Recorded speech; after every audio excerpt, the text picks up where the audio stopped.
Chapter 109. Zhou looked around and realized that there were 2 rows of lockers nearby. There were at least 40 to 50 of them. Ignoring the fact that Zhou didn't know if the 10-digit number on the name card was the locker's password. Even if it was the locker's password, he didn't know which locker it was. Ouyang held a string of keys and said, "In the past, Uncle Qin would place the store's spare key in this locker. When my father comes, if he isn't around, he can take the key and directly enter to see the companion beasts and companion eggs." I never expected Uncle Qin to still maintain this habit after so many years. Even the password hasn't changed. Would the former principal use a fixed locker when he came in the past? Zhou asked casually. Of course. The lockers here are all old-fashioned safes. They aren't the popular public lockers nowadays. As long as the password is set, apart from the person who set the password, even Uncle Qin himself can't open it.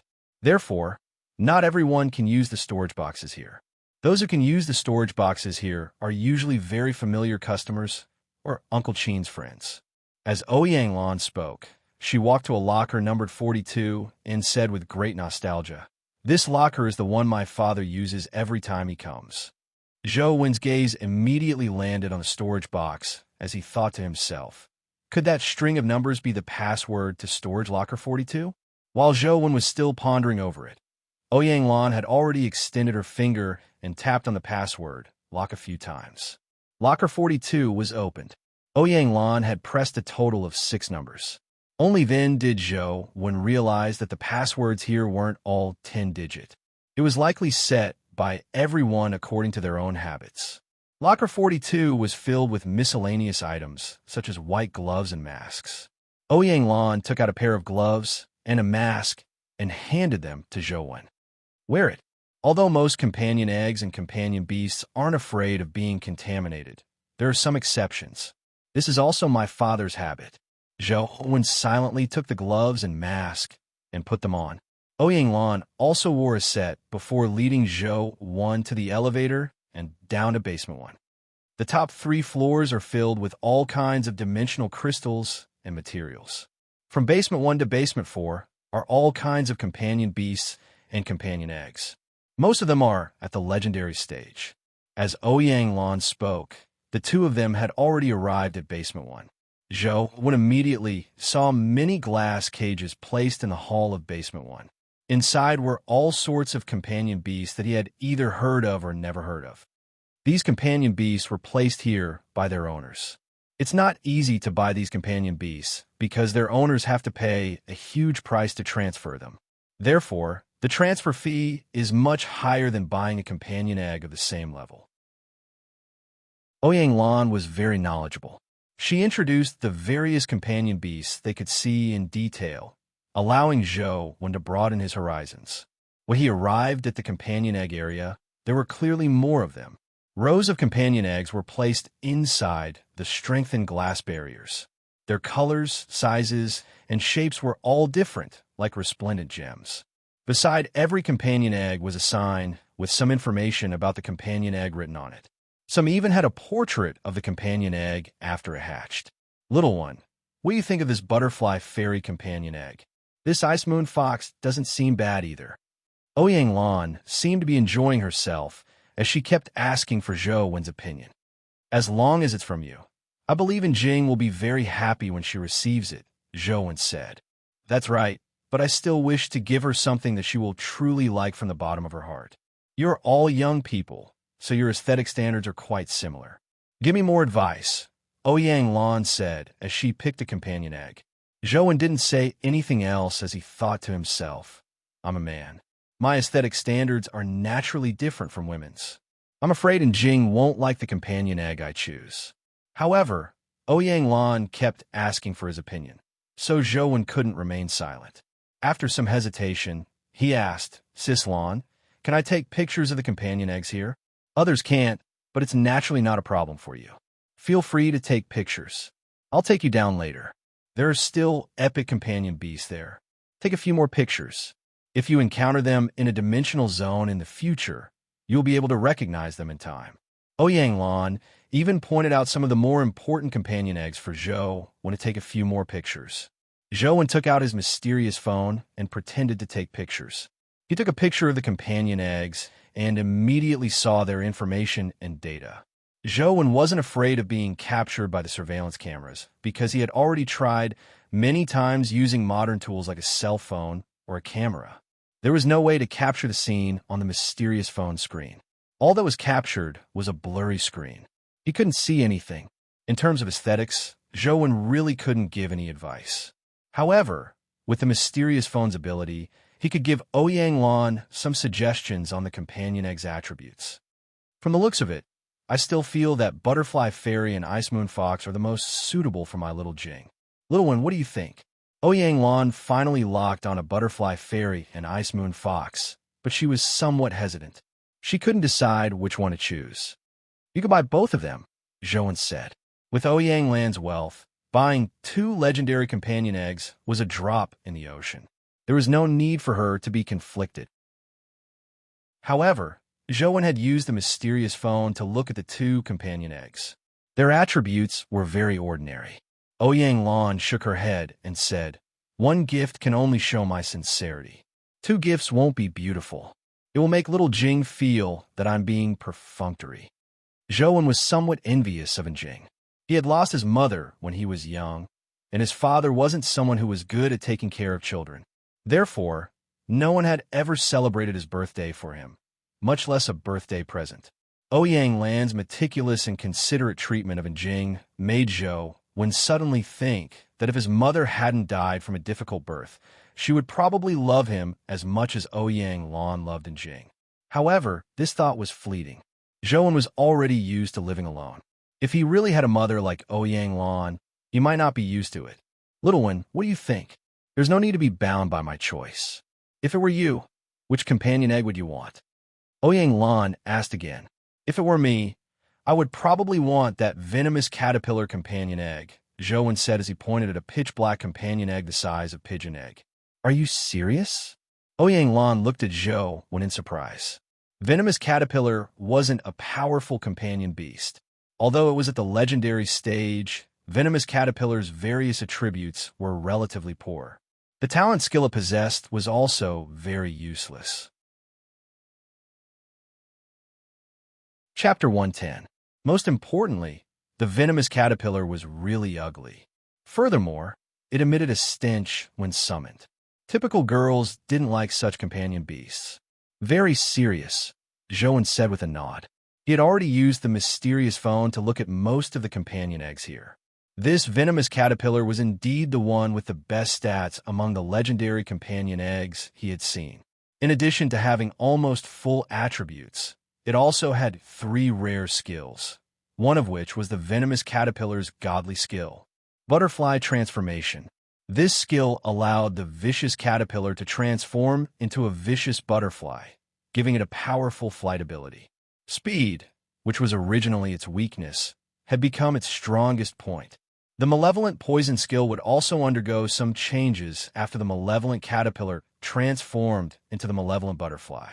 In addition to touching the Malevolent Butterfly, touching the poisonous powder released by the Malevolent Butterfly would also cause one to be poisoned. This rare, venomous caterpillar with 3 skills was already considered a rare item at the legendary stage. If Zhou had the money, he would probably be tempted to buy it. Of course, Zhou was only thinking about it. It was useless even if he really bought it. Firstly, it was difficult for him to incubate legendary companion eggs. Secondly, his mutated lotus flower ant and silver-winged flying ant were in no way inferior to the venomous caterpillar. They were even stronger. There was no need to waste time and energy on the venomous caterpillar. Even if he really bought it, it could only be used as food for companion beasts or used for fusion. Your taste is really unique. As Ouyang spoke, she suddenly thought of something. She narrowed her eyes and muttered to herself, "Perhaps this is really a good choice. I just don't know if little Jing can recognize the venomous caterpillar companion egg. If she can't, I can tell her that this is a black jade butterfly companion egg. When she hatches, ha!" While Zhou was dumbfounded, Ouyang had already opened the glass cover with a key and took out the venomous caterpillar companion egg. "Ah Sheng, take the companion egg to pay the bill." When you write the receipt, write black jade butterfly. The packaging has to be exquisite. Pack it yourself, Ouyang Lan said as she called Ashung over. Ashung seemed to be accustomed to Ouyang Lan's unconstrained thoughts. He didn't look surprised as he took the companion egg and left. Little one, let's head down to take a look. There are quite a number of interesting companion beasts there. It's not easy to see them. Ouyang Lan led Zhou down. After basement 3, there were special independent rooms. Each room had a companion beast. Although there was no one guarding it, there was a powerful anti-theft system. Every room needed a different key to open. He originally needed Qin Shiyuan's personal accompaniment if he wanted to enter to see the companion beasts, but Ouyang Lan had Qin Shiyuan's key. She could directly open the room, allowing him to broaden his horizons. Most of the companion beasts here are placed here by veterans. To them, companion beasts are both partners and comrades. They aren't willing to let companion beasts with infinite lifespans die with them. Therefore, many veterans choose to transfer their companion beasts before they die. Although it's partly due to financial needs, it's undeniable that soldiers have stronger feelings for companion beasts than ordinary people, Ouyang Lan said. Zhou had always had respect for soldiers. At the beginning of the dimensional storms, countless soldiers had used their lives to save ordinary people and explore dimensional zones. Countless soldiers had sacrificed themselves during that period. The global military had been reduced by more than a third during that period. I wonder if that fellow is still around, Ouyang Lan said as she walked forward and stopped in front of a room. After searching through the bunch of keys for a while, Ouyang Lan found a key and opened the thick metal door that resembled a vault door. Zhou looked into the room and couldn't help but be taken aback when he saw the scene inside. There was also a companion beast in this room, but it was different from the companion beasts in the other rooms. This companion beast had shackles on its body. As the companion beasts here were placed here by their owners, there was no need to worry that they would harm others, nor was there any need to worry that they would escape. The reason they were locked in a room was because they were afraid that someone would forcefully take away the companion beasts or harm the companion beasts here. It was also to prevent people with ulterior motives from tampering with them. However, the companion beast in this room had shackles on its hands and feet. Its body was also bound by chains, and behind the chains was a metal block the size of a millstone. When I was very young, Father would visit Uncle Qin every time he came here. It's been so many years, but I never expected him to still be here, Ouyang Lan said as she walked into the room and looked at the companion beast. Zhou also sized up the companion beast. He looked very human, but his muscles were extremely thin. He was all skin and bones, and his ribs could be clearly counted. However, his body was dry but not withered. His skin emitted a silver metallic luster, and on the skin of his upper body, there were many strange silver tattoos. His silver-white, long hair hung down, covering his face and a portion of his body. It was impossible to see what he looked like as he sat there cross-legged. It was even difficult to tell his gender. Sislan, what companion beast is this? Zhou had seen some humanoid companion beasts in textbooks, but they still had characteristics that didn't match humans. However, the companion beast in front of him didn't have any obvious characteristics that were different from humans. I don't know. I asked Father when I was young, but he didn't answer me, nor did he tell me anything about this companion beast. However, every time he came to Uncle Qin's place, he would come here to visit him. Ouyang Lan was clearly very interested in this companion beast. She sighed and continued. I later asked Uncle Qin, but he said that he didn't know what companion beast it was. It was brought by my father and left with him. My father didn't tell him anything about this companion beast. Zhou was somewhat curious as well. As he sized up the companion beast, he suddenly saw that there was a 9-checkered number box engraved on the metal block that locked the companion beast. It looked very similar to the key of a password lock. Don't tell me the string of numbers the former principal sent me is used on this? Zhou had a thought. However, on second thought, he felt that something was amiss. The former principal had a daughter and granddaughter, and Qin Shiyuan was his best friend. There was no need for him to send the password to Zhou. Chapter 111. What Zhou didn't understand the most was why the former principal would send him such a name card. Or perhaps it wasn't from the former principal at all. However, if it wasn't from the former principal, who could it be? Zhou had 10,000 questions in his mind that he couldn't get an answer to. He wanted to see if the number on the name card could open the chains on the companion beast, but he didn't dare do so because he didn't know what the consequences would be. It would be fine if he couldn't open it, but if he did, Zhou couldn't predict what would happen. Just as Zhou was pondering over it, he suddenly felt his hair stand on end. Cold sweat broke out on his back, as though he had been targeted by a ferocious ghost. Zhou's gaze focused as he looked at the chained companion beast. As the silver-white hair covered his face, he couldn't see his eyes or face. However, Zhou had a nagging feeling that there was a pair of eyes staring at him from behind the waterfall like silver hair. He didn't know if it was an illusion, but Zhou felt that the face behind the silver hair was smiling strangely at him. It's about time. Let's get something to eat first. Then, it's time to get Ashang to send you back. We can't delay your studies. Ouyang Lan led Zhou out of the room and locked the door again. Standing outside the door, Zhou watched as the metal door gradually closed, slowly concealing the companion beast's figure. However, Zhou still felt that he was staring at him and smiling. Zhou originally wanted to return to school, but Ouyang Lan didn't allow him to say anything. She took him to have a meal before getting Ashang to send him back to school. During the meal, Zhou asked about the former principal. Ouyang Lan told him quite a bit, giving Zhou a new understanding of the former principal who always chuckled. In the past, Zhou only felt that the former principal was amiable and took good care of him, but he didn't really manage anything. Back when he was principal of Guide High School, he didn't really manage anything. It was always the vice principals who managed things. He just planted flowers and nurtured grass every day. He was very free. However, from Ouyang Lan, Zhou learned that the former principal was a very famous historian. He had also experienced the era of the dimensional storms. The previous generation of the Yin family and the old principal were sworn brothers. Later on, the two families even got married. However, Ouyang Lan's previous husband was unlucky and died too early. Although he had learned quite a bit about the former principal, it wasn't of much help to Zhou. The only information that helped him was that Ouyang Lan had told him that the former principal had indeed been invited to a dimensional zone in Zhuolu. Because the magnetic field interference there was too strong, electronic communication was almost useless. Ouyang Lan had not received any news from the old headmaster for a long time. This kind of thing happened often in the past. Although Ouyang Lan was worried, there was nothing she could do. After returning to his dorm, Zhou saw the antelope sleeping on the sofa. It hadn't left, much to his disappointment. Lying on the bed, he took out his phone and continued to grind dungeons.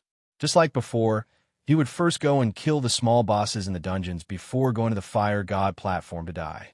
When he arrived at Tiger Cage Pass, Zhou saw a word engraved Demonized General appear. He was immediately delighted. When he zoomed in, he realized that it was a paper Demonized General. Although the paper Demonized General was powerful, Zhou had the astral/blade aura that countered it. Soon, he killed the paper Demonized General, and with a ding, a dimensional crystal dropped.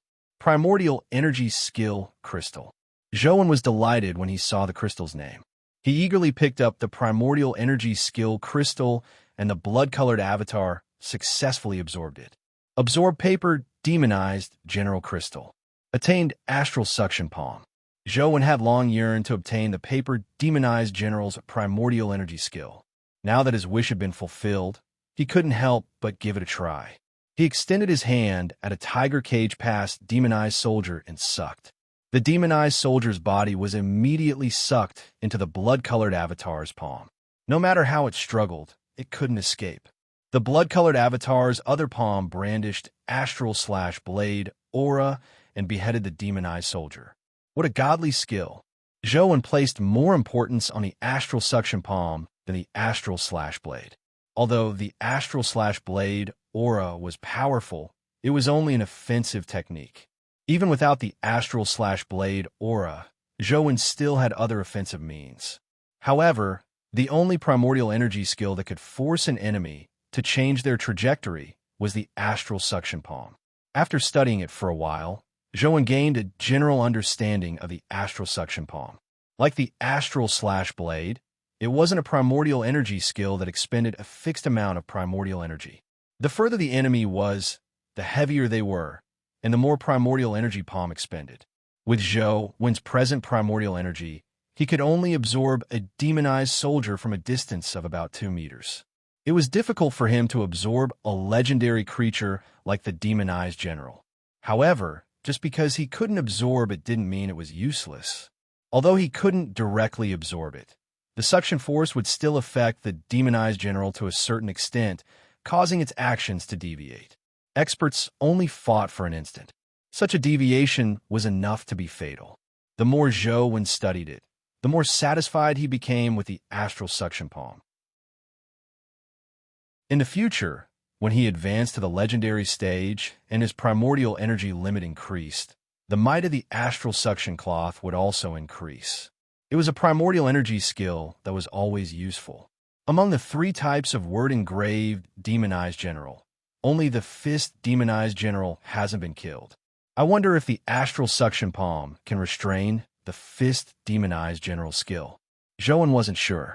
Now, Zhou Wen had the 2 powerful legendary companion beasts, the silver-winged flying ant and the mutated lotus flower ant, but he still failed to defeat the fist demonized general. It wasn't that the fist demonized general was much stronger than the paper and blade demonized generals, but its skill was just too sick. When it was used, it was like an invincible body. The mutated lotus flower ant and silver-winged flying ant's primordial energy skills couldn't injure it, much less kill it. Now, Zhou Wen could only place his hopes on the astral suction palm. Since the astral slash blade could restrain the astral suction palm, it was possible that the astral suction palm could restrain the fist demonized general skill. However, to encounter the fist demonized general required luck. Zhou Wen constantly grinded dungeons before heading to the Fire God platform to read the ancient Sovereign Sutra. The days passed one after another. Zhou Wen, I'm ready. Follow me to Lotus Flower Cave again. Wang Lu, who he hadn't seen in days, shouted for Zhou Wen from the neighboring yard. Today was the last day of her homework mission. Zhou Wen naturally had no reason to reject her after taking her money. All he could do was accompany her to Lotus Flower Cave again. This is my last chance. I have to break Huang Ji's record today. Wang Lu was filled with confidence. Zhou Wen didn't comment as he followed behind Wang Lu with the camera. After the 2 entered Lotus Flower Cave, they searched for the fairy monkey in the cave. Chapter 112. It was a boy about the same age as Zhou Wen. He held a purple narrow saber in his hand, and his figure flickered like a ghost. After a few exchanges with the fairy monkey, he slew it. The entire process took less than 20 seconds. It was so clean that it was terrifying. Zhou Wen sized up the boy in surprise. His speed was even faster than the fairy monkey's. This was very rare among students. Furthermore, his saber techniques were faster than his movement techniques. The fairy monkey's speed and movement techniques were top-notch among legendaries, but it couldn't even dodge a single strike. Such a fast saber was truly terrifying. The boy wiped the blood off his saber and looked at Zhou Wen and Wang Lu. Soon, his gaze locked on Zhou Wen. Are you the Zhou Wen who killed the word-engraved demonized general? The boy asked as he stared at Zhou Wen. I'm Zhou Wen. Who are you? Zhou Wen asked. What a pity, the boy said without rhyme or reason before turning to leave with the saber in hand. Zhou Wen found it somewhat baffling, but he couldn't be bothered to think too much about it. He carried the camera and prepared to continue walking forward. By the side, Wang Lu looked in the direction of the boy's departure and said, I never expected Feng Chuyan to come to Sunset College. Why haven't I seen him among the special admissions students? Do you still want to break the record? Zhou Wen asked. The boy had clearly broken Huang Ji's previous record. Furthermore, he had broken the record much earlier. It was likely within 20 seconds. Although Wang Lu was powerful, it was clearly impossible for her to kill the fairy monkey within 20 seconds. What record? With that fellow around, no one could be faster than him. Wang Lu paused for a moment before explaining. That fellow's name is Feng Xiuyan. In a place like Luoyang, you might not have heard of his name, but where I am, his reputation is similar to Luoyang's in Jing. They are both known as invincible elites. Legend has it that his legendary life providence is Swift Saber, Heavenly King. At the same level, no one could be faster than his saber. You saw it just now. Even a fairy monkey couldn't dodge his saber. From this, you can tell how fast his saber is. It's impossible to compete with such a person for the record of speed, Wang Lu said with a bitter smile. Swift Saber, Heavenly King? Is this a life providence that augments the saber? Zhou asked curiously. Probably. Life providence is everyone's secret. Typically, they wouldn't tell others easily. I only know that his life providence is called Swift Saber, Heavenly King. It greatly augments sabers. After a pause, Wang Lu continued. You know that there's an organization that specializes in evaluating life providence? The Feng family members have an elder who works there. He is Life Providence family. He is Feng as he can ass. As can ass. When is Wu is? Zhou had also heard of that organization, but it was only a civilian organization. It wasn't created by the League's officials, so the evaluation was very limited. Indeed, it can't be said for sure. This is because when they test the quality of a life providence, the first standard is how much it increases one's combat strength. Therefore, life providences that are more combat-oriented typically have higher scores. However, in fact, many life providences might not increase one's combat strength by much, but they are very useful. Heaven life, li then. Life. That monkey up with is as. I wonder what my life providence will be in the future. Typically, a life providence is related to one's physique and the primordial energy art they cultivate. My physique isn't bad, and the primordial energy art I cultivate isn't weak either. It shouldn't be difficult for me to obtain a powerful life providence. I just don't know what kind of life providence it will be. It's best if it's a combat-type life providence. Zhou was somewhat looking forward to his life providence. However, the advancement of the Lost Immortal Sutra was much more difficult than ordinary primordial energy arts. Even the primordial energy arts on the stone slabs in the mysterious lands weren't as difficult to cultivate as the Lost Immortal Sutra. With Feng Xiuyan around, there's no hope of breaking the record. I can only blame it on my bad luck. Wang Lu was somewhat depressed. Although she didn't really care about the record, anyone would feel depressed to have a bucket of cold water poured on them, just as they were about to succeed after preparing for so long. It's actually not difficult to break his record, Zhou said after some thought. You have a solution? Wang Lu's eyes lit up as she asked Zhou. She didn't doubt his words at all. I do have a solution, but it's not within my scope of work, Zhou said. Speak. What are your conditions? Wang Lu saw through Zhou's thoughts at a glance as she curled her lips. Money. I'll help you break the record. How much can you pay? Zhou didn't have any materialistic desires, so he didn't spend much money. However, if he wanted to invest in Huang Ji's game, he would need a huge sum of money. Zhou didn't have the time or channels to earn money. All he could do was start small and earn as much as he could.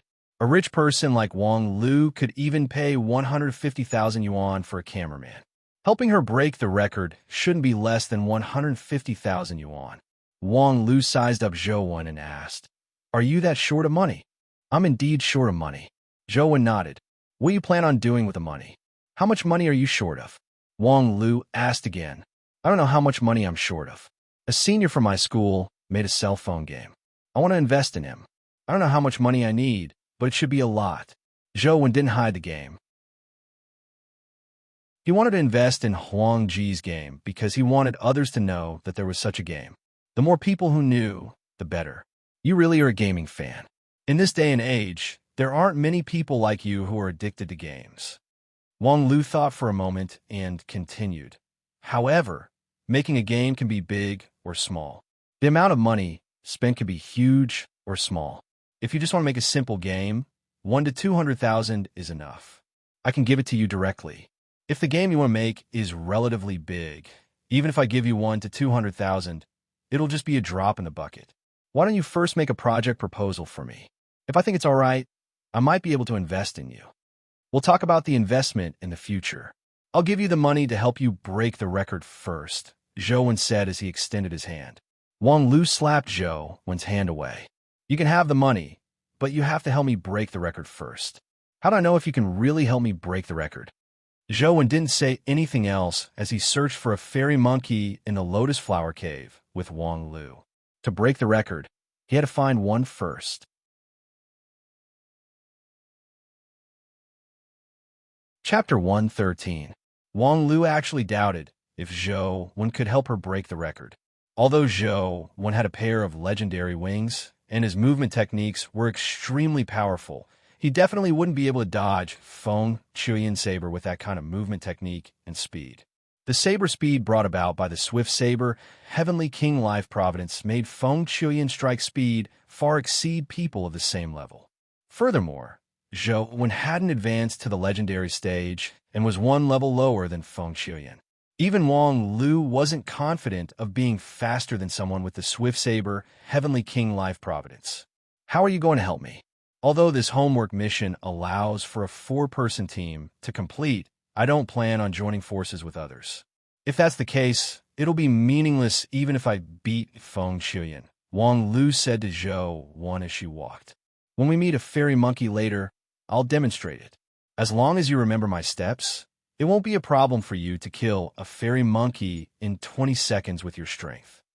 Zhou Wen had been in charge of filming Wang Lu's battle the last time, so he had a certain understanding of her strength. Therefore, he dared to say that he could help her break the record. You want to demonstrate? Wang Lu sized up Zhou Wen and said, There's no other way. You only have one chance left. I'm afraid you won't be able to grasp the gist of it with just words. Zhou Wen was speaking the truth. The method he used to kill the fairy monkey was the experience he had gained from killing them countless times. Every step was calculated to the extreme without any mistakes. Only then could he compress the time to the minimum. If Zhou Wen were to take action himself, it wouldn't be a problem even if something went wrong. However, Wang Lu didn't have much experience fighting fairy monkeys. Even if she had watched the school's information and videos, it was just an armchair strategist. In fact, even the school's information wasn't as reasonable and practical as Zhou Wen's design. After all, there were too few fairy monkeys. No one had the chance to kill so many fairy monkeys, so it was naturally impossible to have a deep understanding of them. After passing through several caves, they finally found another fairy monkey. Just as Zhou Wen was about to rush forward, Wang Lu suddenly thought of something and said anxiously, By the way, after Lotus Flower Cave is sealed by the school, students aren't allowed to kill fairy monkeys without permission. Our class received the homework mission, and each person can only kill 2. You aren't a student of our class and didn't receive the homework mission. You can't kill fairy monkeys. I know. That's why I didn't plan on killing it. Zhou Wen didn't stop as he charged towards the fairy monkey. This time, it was Wang Lu's turn to be the cameraman. She aimed the camera at Zhou Wen, hoping to see how he could kill the fairy monkey faster than Feng Shuyan. Wang Lu still had some worries. The essence energy skills Zhou Wen knew couldn't be identical to hers. If Zhou Wen used some special essence energy skill, and she didn't have a similar essence energy skill, it would be difficult for her to use Zhou Wen's method even if it was faster than Feng Shuyan's. However, Wang Lu soon realized that her worries were unnecessary. This was because Zhou Wen didn't use any primordial energy skills or companion beasts. He charged at the fairy monkey purely with his body. If it were anyone else, Wang Lu would definitely think that they were courting death. However, Wang Lu knew Zhou Wen's strength and character rather well. It was impossible for him to do something so foolish. She adjusted the camera to ensure that she could record Zhou Wen's every move. As for Wang Lu, her gaze never left Zhou Wen. The fairy monkey bared its teeth as it charged down. Its pair of wings made its body abnormally agile, as though it was a ferocious bird swooping down from the sky. Its claws swiped at Zhou Wen's head with a sharp claw beam. The fairy monkey's speed was much faster than Zhou Wen's, but Zhou Wen seemed to have expected it. As he slightly turned his body to dodge the claw beam, he approached the fairy monkey's left side. The fairy monkey flapped its wings and its body twisted in midair. Its claws once again stabbed at Zhou Wen's heart with a sharp claw beam. This time, the fairy monkey was even closer to Zhou Wen, and its claw beam was faster and sharper. However, Zhou Wen's body moved slightly to the side, dodging the fairy monkey's attack in a seemingly impossible manner. Wang Lu saw clearly from the side that Zhou Wen didn't use any primordial energy skills.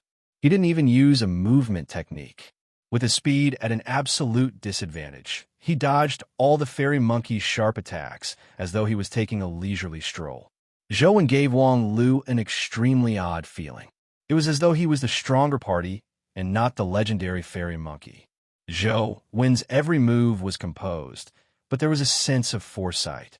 It was as though he had the fairy monkey in the palm of his hand. It sounded very slow, but in fact, it happened very quickly. In just 10 seconds, Zhou Wen's figure cleverly moved behind the fairy monkey. With a karate chop, he easily slashed at the back of the fairy monkey's skull. Pa! It didn't seem like he used much strength, but the fairy monkey seemed to be electrocuted. It fell from the sky and fell to the ground, convulsing without being able to immediately get up.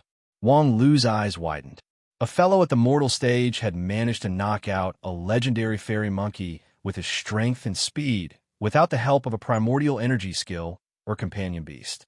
More importantly, only a little more than 10 seconds had passed. It wasn't even 11 seconds. Wang Lu was afraid that no classmates would believe her even if she told them. How did you do it? Wang Lu stared at Zhou Wen and asked when she saw him walk back.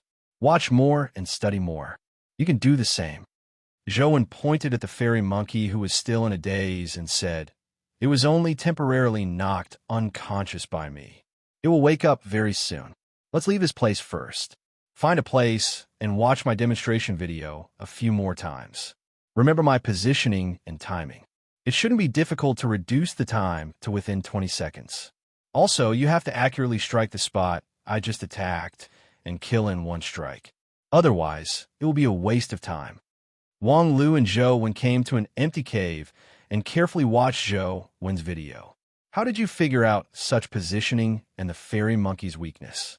The more Wang Lu watched, the more incredulous she became. Even the strategies in the school weren't as simple, incisive, and effective as Zhou Wen's method. I carefully watched the video I recorded for you that day and studied it for a long time before I reached this result. It's not expensive to sell it to you for 150,000, right? Zhou Wen said. It's not expensive. Wang Lu nodded with certainty. Such experience wasn't something that could be measured with money. On a real battlefield, such experience could save one's life. Wang Lu practiced according to Zhou Wen's positioning for more than half an hour before mastering the crux of it. Her martial arts talent was so high that she lived up to her name as a specially recruited student. Then, Wang Lu found the fairy monkey and killed it according to Zhou Wen's method. The process was rather easy. Although her positioning was a little shaky, she still achieved a good result of 17 seconds. She was probably faster than Feng Qiuyan. Although she had broken the record, Wang Lu wasn't happy. Others might not know, but she knew very well that Zhou Wen had an even more ridiculous result. It was just that this result wouldn't appear in the school's records. Chapter 114. In an office, Qiao Xiyuan stood respectfully in front of his desk with his head lowered in humility. "Have you found what I asked you to find?" A man sat behind the desk. As only the desk lamp on the desk was on, it was impossible to see the man's appearance in the dark. All one could see was a blurry figure. "Sir, apart from the infamily, I've searched everywhere, but I didn't find what you mentioned," Qiao Xiyuan answered cautiously with his head lowered. "Why didn't you go to the infamily?" the man asked indifferently. "We've already sent people to infiltrate the infamily, but Ouyang Lan has managed the infamily's affairs airtight. The people we infiltrated didn't even have the chance to approach Ouyang Lan's residence. All they did was do chores in the compound." After a pause, Qiao Xiyuan continued. "Previously, in the name of investigating Jing Daoxian, I had also used Liz to test the infamily's attitude.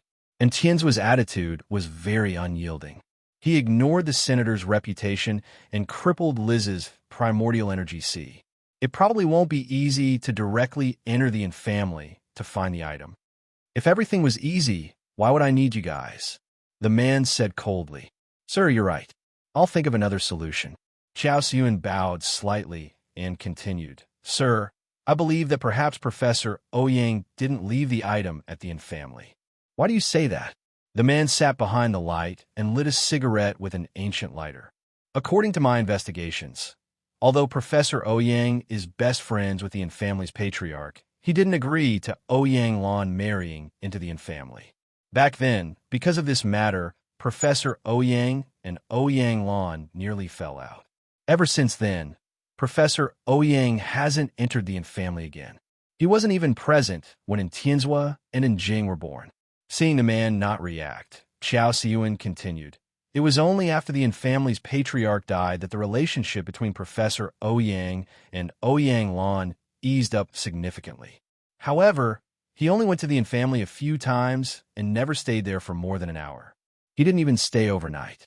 With Professor Ouyang's relationship with the family, I believe he wouldn't leave such an important item at the family. Then, where do you think Ouyang would hide the item? The man flicked the cigarette ash and asked, Sir, do you think Professor Ouyang would have brought it with him? Chao Siyun probed. Impossible. That thing can't enter dimensional zones, or there will be huge trouble. Ouyang often needs to enter dimensional zones. He isn't that stupid. He must have hidden it somewhere. The man paused and said, No matter what, we must find that thing at all costs. We can't let go of the family. Maybe their bad relationship is just an illusion created by Ouyang. Yes, Your Excellency. Chao Siyun bowed. We don't have much time. We need to get it back as soon as possible. Those ignorant fellows outside thought that they had a lot of time to waste, but they didn't know that disaster was already hanging on their necks like a sharp blade and could fall at any time.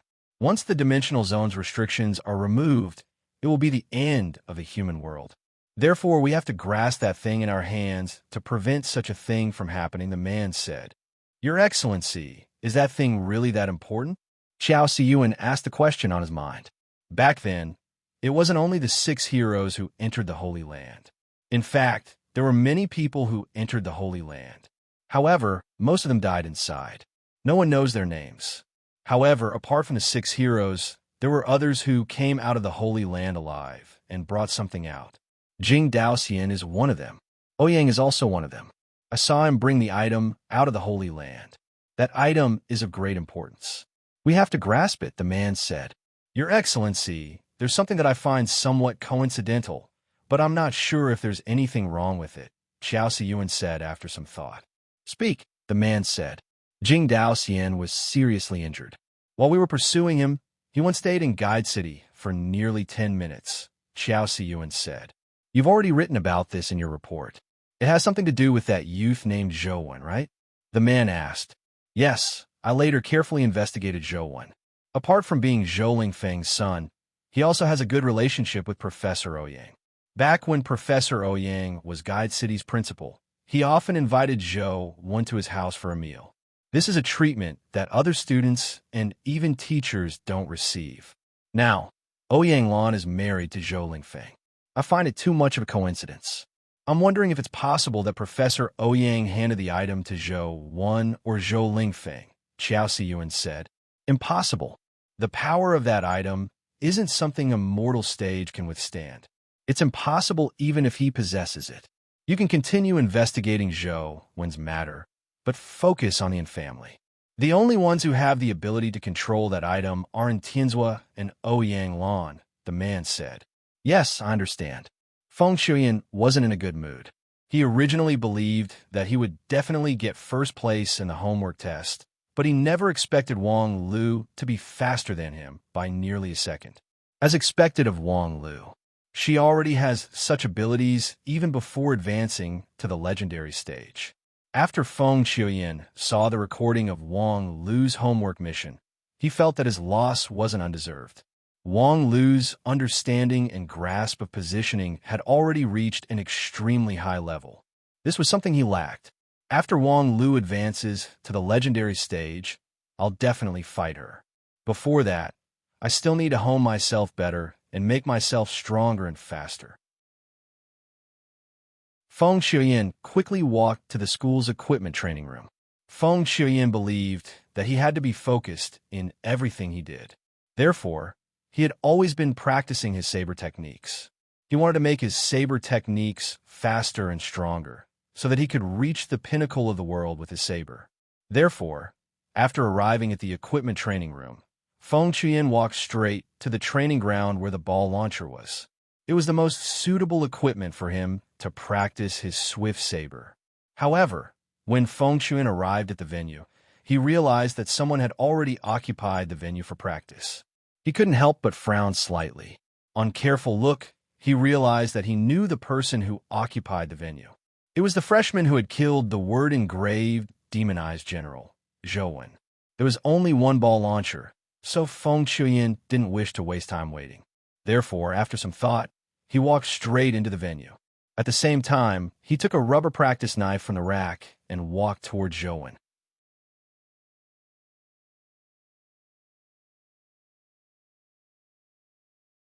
Therefore, Feng Shuyan decided to kick Zhou out. Instead of letting Zhou waste the school's resources, he might as well let him train a little longer. Of course, Feng Shuyan disdained chasing him away, nor did he wish to nag at Zhou like a woman. Feng Shuyan had his own way of doing things like a man. With the practice saber in hand, he walked close to Zhou. Feng Shuyan stood there silently without any movement as his eyes stared at the exit of the ball ejection machine. Feng Shuyan's idea was very simple. It was just like playing basketball. As long as he snatched all the rebounds and prevented Zhou from touching the ball, Zhou would naturally find it boring and leave. Feng Shuyan was confident that he could snatch all of Zhou's balls, preventing him from touching a single one. Bang! With a sonic boom, a ball was spewed out and flew towards Zhou at high speeds. Now's the time. Feng Shuyan's heart stirred as he swung the wooden saber in his hand. He was confident that as long as he swung his saber, Zhou would be out of the picture. His speed wasn't something an ordinary student could match. Even if Zhou stood in front and attacked first, Feng Shuyan was confident that he would be the first to strike. However, when Feng Shuyan raised the practice saber in his hand and was about to swing it, his hand stopped. In the end, he failed to complete the swing. He watched helplessly as Zhou used the practice bat in his hand to send the ball flying. Is it a coincidence? Feng Shuyan frowned at Zhou and saw that his back was still facing him. He was still holding a bat in one hand and gaming on his phone in the other. However, at the instant Feng Shuyan was about to attack, he felt that Zhou was standing in a perfect spot, blocking all his attack trajectories, preventing him from having a chance to slash at the ball. Just like rebounding in basketball, Zhou stood at the spot where the basketball would land. Even if others could jump higher than him, it would be difficult for them to snatch the ball due to the wrong position. The spot where Zhou was standing gave Feng Shuyan such a feeling, preventing him from having a chance to strike. It should just be a coincidence, Feng Shuyan thought as he stared at the outlet again. The ball ejection machine had a total of 36 outlets. They were divided into 6 rows, occupying a length and height of 20 meters. Each outlet could move its position and direction within a small range. The balls that were shot out would also have different trajectories. As it was set to the lowest difficulty, only one ball would be shot out at a time. However, the location and direction of the shot were uncertain. Feng Shuyan perked up and prepared to find where the ball would land before Zhou did. He wanted Zhou to have a taste of not being able to hit the ball. Bam! Another ball shot out. Feng Shuyan saw the direction and location of the ball and was about to rush over, but just as he raised his feet, he saw that Zhou had already walked over. If he were to move now, he would already be half a beat too late. Even if he rushed over, he would have lost the best position. Just like before, it was impossible for him to beat Zhou. If you want to play, I'll seriously play with you. Feng Shuyan imagined that Zhou was competing with him. Furthermore, Zhou's attitude of playing the game while shooting the ball clearly showed that he didn't think much of him. This left Feng Shuyan somewhat annoyed. However, Zhou didn't think too much about it. He heard that someone was beside him, But he didn't know that it was Feng Qiuyin. He didn't know that Feng Qiuyin wanted to chase him away. He imagined that the training ground allowed many people to practice together, so he didn't take it to heart. All he did was hit the ball with his hearing and feelings. Feng Shuyan's addition was also a form of practice for Zhou. He was still grinding the ant nest dungeon on his phone. Typically, in public or with others, Zhou would only grind this dungeon. Another ball shot out. This time, Feng Shuyan was fully focused, but just as he was about to take a step forward, he realized that Zhou was one step ahead of him. He happened to reach the best landing spot ahead of him. Bam! The ball was sent flying by Zhou again. Feng Qiuyin didn't even touch the ball after 3 consecutive balls. He didn't even swing his saber once.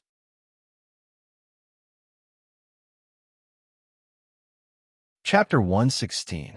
In the beginning, Feng Qiuyin had deliberately suppressed his speed and tried his best to maintain his speed at the mortal stage to compete with Zhou.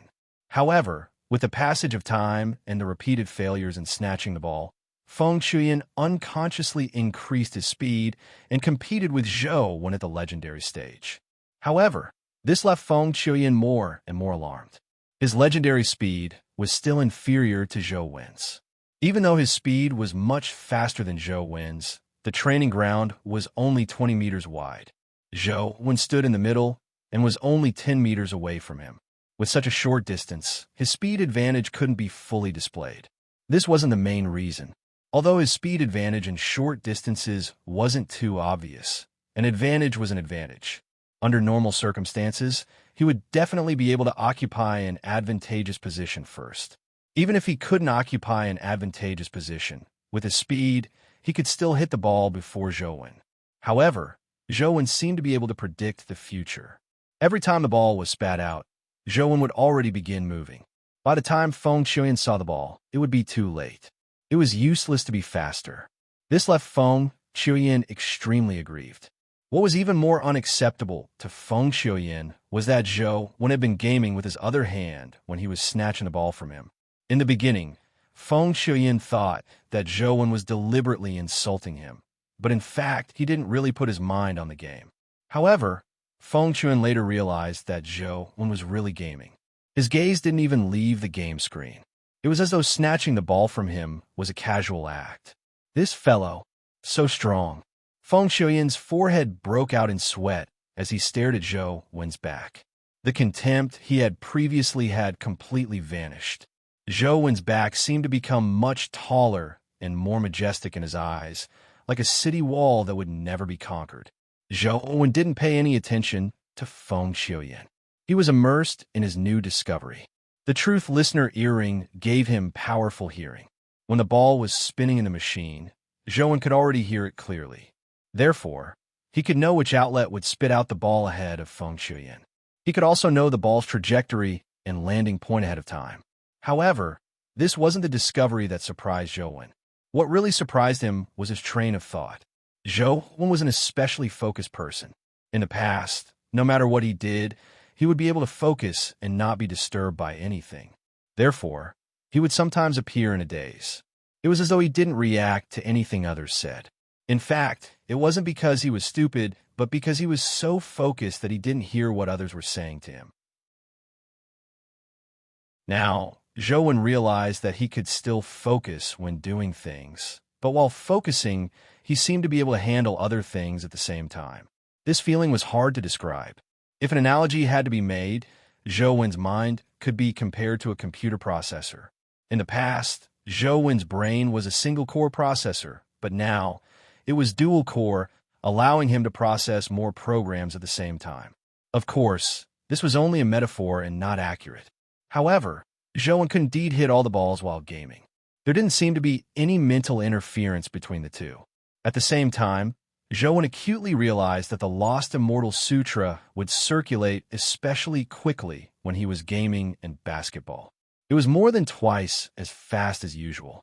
From the looks of it, this should be the effects of the Lost Immortal Sutra. Zhou increasingly felt that the Lost Immortal Sutra's origins were extraordinary. However, he couldn't figure out why Jing Daoxian would give him such a powerful primordial energy art for nothing. It didn't make sense to explain that he was pleasing to the eye. Zhou didn't know the origins of the Lost Immortal Sutra, so he naturally didn't know how terrifying it was.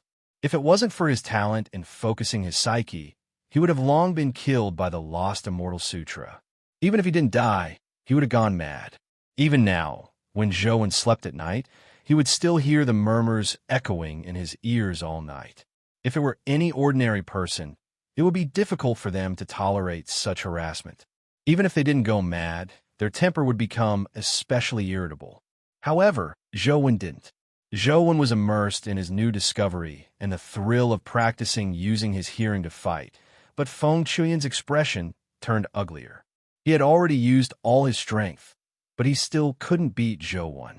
Although he had a chance of defeating Zhou by summoning a companion beast, Feng Shuyan's pride prevented him from doing so. He still relied on his physical strength to compete with Zhou. When Zhou felt that he had enough practice today, he stopped to rest and was about to return when he turned to glance at Feng Shuyan.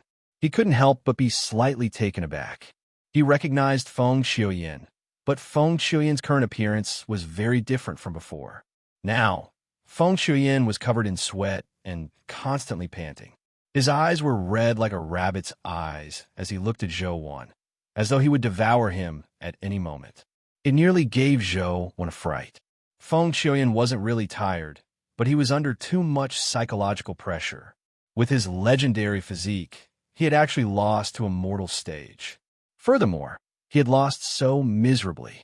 With Zhou still using one hand to game, he hadn't managed to snatch a single ball. The psychological pressure was unimaginable to outsiders. If it wasn't for Feng Shuyan's determination, anyone with a weaker will might have long had their confidence collapse. The more Feng Shuyan wanted to win, the more psychological pressure he felt. His mental exhaustion far exceeded his physical exhaustion. How did you do it? Just as Zhou would imagine that Feng Shuyan would pounce on him and bite him. Feng Shuyan stared at him and suddenly asked, "What do you mean? How did I do it?" Zhou was slightly taken aback. "How are you able to predict where the ball is going to land without looking at it?" Feng Shuyan asked the question in his heart. He was better than Zhou in every aspect, but this was the only thing he lost to. Because of this, Zhou pointed at his ear before picking up his coat on the chair and turning to leave. Zhou was referring to the truth listener earring on his ear, but Feng Shuyan clearly misunderstood him. He thought that Zhou was referring to his ear and instantly came to a realization. He muttered to himself, "So that's how it is. So he's not really gaming, but he's using the game to divert his attention and only uses his ears to listen to the ball. So that's how he trains." From the looks of it, the outside world says that he's a gaming otaku, but that's not the case. He works harder than anyone else. Gaming is also a form of cultivation. Clearly, Feng Shuyan had misunderstood Zhou. In fact, gaming was Zhou's main goal. Practicing his listening was just in passing. Zhou wait. Seeing that Zhou had already walked out of the training ground, Feng Shuyan suddenly chased after him as though he had just woken up from a dream.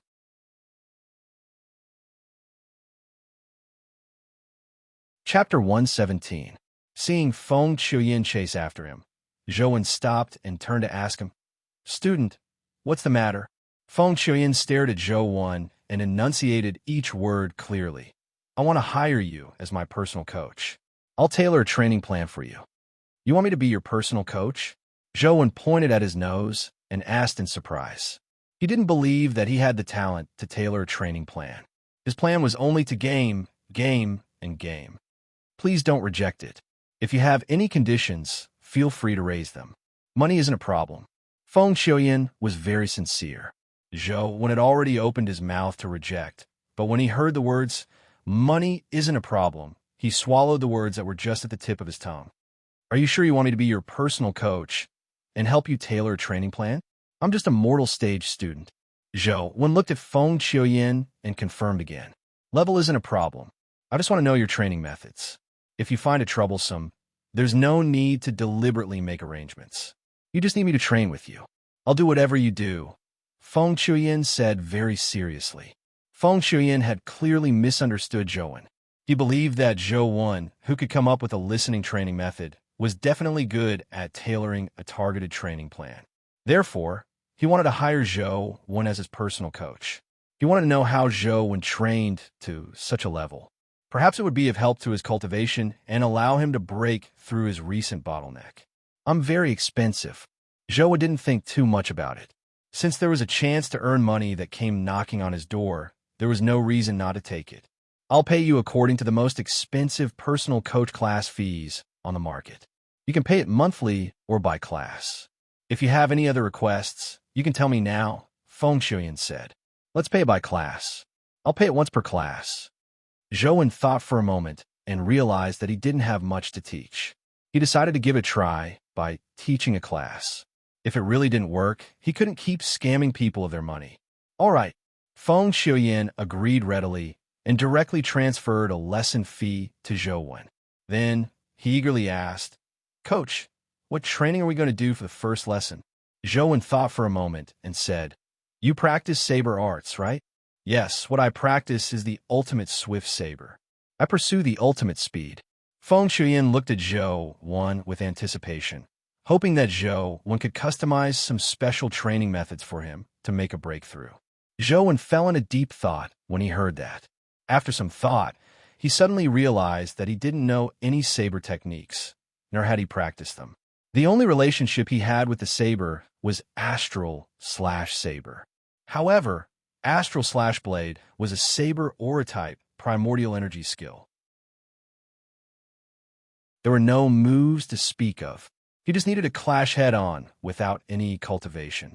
After some thought, Zhou Wen failed to figure out how to tailor a cultivation plan for Feng Shuyan. Suddenly, an idea flashed in his mind as he recalled the word-engraved demonized general at Tiger Cage Pass. There were 3 types of word-engraved demonized generals. The blade demonized general's astral/blade was fast and ruthless, but it could only counter the paper demonized general.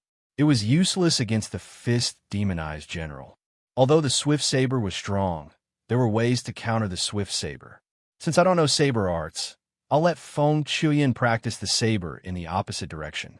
When Feng Shuyan feels that something is amiss, he probably won't come looking for me again. Zhou Wen didn't wish to scam him again when he saw how readily Feng Shuyan paid. Feng Shuyan, have you heard of the principle that extreme yang produces yin? Zhou Wen asked Feng Shuyan. Are you saying that extreme yang produces the opposite? Feng Shuyan said, after some thought. It's about the same. There's an ancient saying that great wisdom may appear foolish, and great skill may appear clumsy. When something is done to the extreme, it might produce the opposite effect. You practice the swift saber, so if there comes a day when you strike out slowly, your saber arts might be able to improve further. Zhou Wen had only said that in passing because he wanted to deal with Feng Shuyan this time, so that he wouldn't come looking for him again. Then how do I train to reach the realm of the slow saber? Feng Shuyan took Zhou Wen's words seriously and asked very seriously. There are some things that you need to figure out yourself. No matter how well others explain it, it's still someone else's insight. Only something that you understand and figure out yourself is yours. The direction has already been pointed out to you. As for what to do, you need to figure it out yourself. Although Zhou Wen was fooling Feng Shuyan, what he said was really some of his own understanding and insights. It wasn't pure nonsense.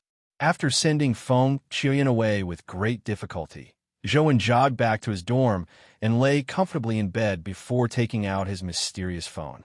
Perhaps it was his luck. Although Zhou Wen didn't obtain the rank 9 Dragon Gate fairy skill when he was grinding Lotus Flower Cave, he obtained a fairy monkey companion egg. Flying Beast, Legendary, Life Providence, Pet of Void Strength, 15 Speed, 18 Constitution, 15 Primordial Energy, 14 Talent Skill. Dragon Gate Fairy Skill Companion Form. Wings. The fairy monkey's stats were clearly inferior to the silver-winged flying ant, so Zhou Wen directly fed the companion egg to Truth Listener as food. In the past, Truth Listener didn't have any reaction after eating a companion egg, but this time, a system notification appeared after it swallowed the companion egg. Truth Listener has reached the evolution requirement. Beginning evolution. Zhou saw Truth Listener's true body appear on the phone screen. It was a beast that looked like a golden monkey. At that moment, Truth Listener's entire body was glowing with a resplendent golden light, like a golden Buddha statue. It was so dazzling that one couldn't open their eyes. Soon, the entire screen was filled with golden light. After feeding it for so long, it's finally about to evolve. Zhou was delighted. Truth Listener at the mortal stage wasn't of much use, but it would be different after advancing to the legendary stage. It would definitely be of great use. After a while, the golden light on the screen gradually converged before completely disappearing, revealing Truth Listener's true appearance. At the same time, a system notification popped up on the phone screen. Truth Listener's evolution complete. However, Zhou looked at Truth Listener's appearance. It didn't seem to have changed much. It was still tiny, only slightly bigger than a finger. It was covered in golden fur, and its eyes shimmered with golden light. That's not right. There's still something different. Zhou realized that Truth Listener was indeed somewhat different. It was originally the same as an ordinary golden monkey, with only one pair of ears. But now, it had an additional pair of ears, turning it into 4 ears. However, its ears were very small. Each ear was neatly arranged on both sides of its head. It didn't look ugly at all. If one didn't look carefully, they wouldn't notice that it had 4 ears.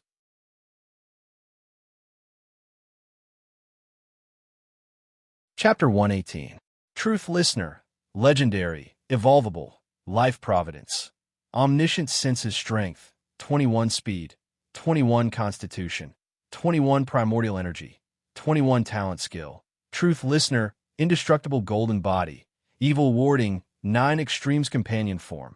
Earring in the past, Zhou only knew that the upper limit of stats at the legendary stage was 18. Later, when he had the mutated lotus flower ant and silver-winged flying ant, he realized that 18 wasn't the limit. However, he had never seen one with 21 points. Mythical creatures are indeed extraordinary. Even if they haven't evolved to the mythical stage, their stats aren't something ordinary companion beasts can compare with. However, I wonder what use this omniscient senses life providence has. Zhou carefully read Truth Listener's information and saw that the annotation for the words omniscient senses life providence was replace eyes with ears, spy on the world. Summoning Truth Listener, it was still tiny and exquisite. Its entire body glowed with a resplendent golden light, as though it was a golden monkey sculpture carved out of gold. From its appearance, one couldn't tell how powerful it was. The mutated skeleton ant, which was also at the legendary stage, looked many times stronger than it. Making Truth Listener transform into an earring and land on his ear, Zhou closed his eyes to feel it. Immediately, he felt that the Truth Listener earring augmented his hearing. It was many times stronger than before. Although he had his eyes closed, everything around him appeared like a three-dimensional image in his mind. It was as though Zhou could still see everything around him. The only difference was that the world he could see with his eyes was colored, but the three-dimensional image in his mind was black and white. Zhou knew that he wasn't really seeing anything. This was the listening ability of the Truth Listener earring. Zhou originally believed that no matter how good his hearing was, it was impossible for him to hear a motionless object. But now, he knew that his previous thoughts were wrong. No object existed independently. Although the object itself was motionless, the movement of other objects would similarly affect them. As long as one's hearing was strong enough, they could use their ears to replace their eyes to see a motionless object. The flow of air and the transmission of sound would produce feedback when they touched a stationary object. Ordinary people couldn't hear such feedback, but the Truth Listener earring allowed Zhou to hear it clearly. Furthermore, it constructed a three-dimensional image in Zhou's mind, allowing him to see it with his own eyes. It was even more than what he could see when he opened his eyes. Within 20 meters, even if there were obstacles in the way, Zhou could still see everything behind the wall with his ears. It was as though he had X-ray vision. Apart from being unable to see color, everything else was no different from normal vision. With this strange hearing, Zhou could clearly hear the interior of the buildings on both sides. The soundproofing devices in the buildings were completely useless against him. Wang Lu wasn't in the building. On the other side, and Jing happened to be in a bedroom near Zhou Wen's building. Zhou didn't have any desire to peep. Just as he was about to retract his hearing, he heard Jing say, "Zhou Wen still hasn't cultivated the sun strafe art. Could it be that the damage I dealt to him when I defeated him was really that great? Did I really go too far?" Zhou Wen was slightly taken aback. If he hadn't seen clearly that the person who spoke was Jing, he would have thought that he had heard wrongly. The impression Jing gave him had always been one of arrogance and indifference, as though she was high and mighty and despised everything. It was hard to imagine such words coming from Jing's mouth. Zhou couldn't help but feel curious. He wanted to hear what else Jing had to say, so he didn't put away the truth listener earring and continued listening to the commotion next door. Jing, who usually looked arrogant and cold, was sitting on the bed with a teddy doll in her arms. She seemed to be talking to the teddy bear. I didn't really want to hurt him. I just wanted to prove myself. I just wanted to let grandfather know that mom's choice back then was right. Her child is the most outstanding, even more outstanding than the genius grandfather spoke of. I know that Zhou Wen is innocent, and this matter has nothing to do with him. But apart from defeating him, I have no other way to prove to grandfather that I'm better than him. I really didn't mean to hurt him. Little bear, what do you think I should do to make him pull himself together? Jing paused for a moment before adding, "It's not that I care about him. It's just that if he can't pull himself together and advance to the legendary stage, it's meaningless even if I defeat him. I still can't prove to grandfather that I'm better than him. That's why I have to help him rebuild his confidence and advance to the legendary realm. When he's at his peak, I'll defeat him. That way, Grandpa will know that his daughter's child is the best, and that my mother's decision to marry my father was the right one." When Zhou Wen heard that, he stopped listening and put away the truth listener earring. He finally knew why Jing was targeting him. It wasn't because of Zhou Lingfeng and Ouyang Lan's union, nor was it purely because of the special physique spot. However, Zhou Wen didn't care why Jing was going against him. He only hoped that Jing wouldn't disturb him in the future. Everyone minded their own business. That was the ideal state that Zhou Wen pursued. Now, all Zhou Wen wanted to do was game in peace. The fewer things he had to do, the better. As usual, he first killed all the mini-bosses in the dungeon before heading to the Fire God platform to memorize the ancient Sovereign Sutra. Just as he was grinding for the second time, the doorbell rang. Zhou Wen opened the door and saw that it was Li Xian, whom he hadn't seen in days. Li Xian's face was filled with glee. The moment he entered, he patted Zhou Wen on the shoulder and said, "Kid, I'll protect you in school in the future. If anyone dares to bully you, just say my name. Are you having a fever?" Zhou Wen slapped Li Xian's hand away and sat down on the sofa. He poured himself a cup of blood-replenishing tea and slowly drank it. Li Xian smugly sat down beside Zhou Wen and hugged his shoulder. Suppressing the excitement in his heart, he deliberately whispered, "Old Zhou, just yesterday, I finally advanced to the legendary stage. Guess what my legendary life providence is?" "I'm not guessing. I'm not interested," Zhou Wen said as he drank the blood-replenishing tea. However, Li Xian continued excitedly, "I don't think you can guess it. I might as well tell you. My legendary life providence is Immortal God of Combat. Isn't it awesome? Just from a name, you can tell that it's an awesome life providence. It's not that I'm bragging, but this life providence is practically invincible. It's an undying body, a supreme overlord body. For example, Yang Lai, I'll just stand there without retaliating and allow him to beat me. Even if he dies of exhaustion, he won't be able to shake my stalwart figure." When Li Xian reached a point in his excitement, he stood up and jumped onto the sofa, assuming a posture of looking down on the world. His eyes were filled with disdain, as though he was looking down on all the heroes of the world. However, just as he said that, he was kicked down by the antelope that was sleeping on the sofa. The antelope had already treated the sofa as its bed.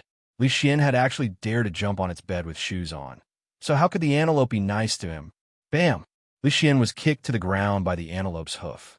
His sternum caved in, forming a hoof shape as he fell to the ground. blood spewing out of his mouth. Isn't it an antelope? Li Xian lay on the ground as he looked at the lazy antelope in disbelief.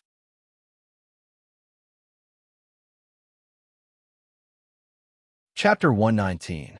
Li Xian had always believed that the antelope was a mutated animal from the lower half of Mount Laojun, but the strength of its hoof made him realize that not only was the antelope a dimensional creature, but was also a very high-level dimensional creature. His immortal god of combat life, Providence, greatly augmented his constitution. It was a little exaggerated to say that he had an undying and indestructible overlord body, but it wasn't easy for ordinary legendary creatures to injure him.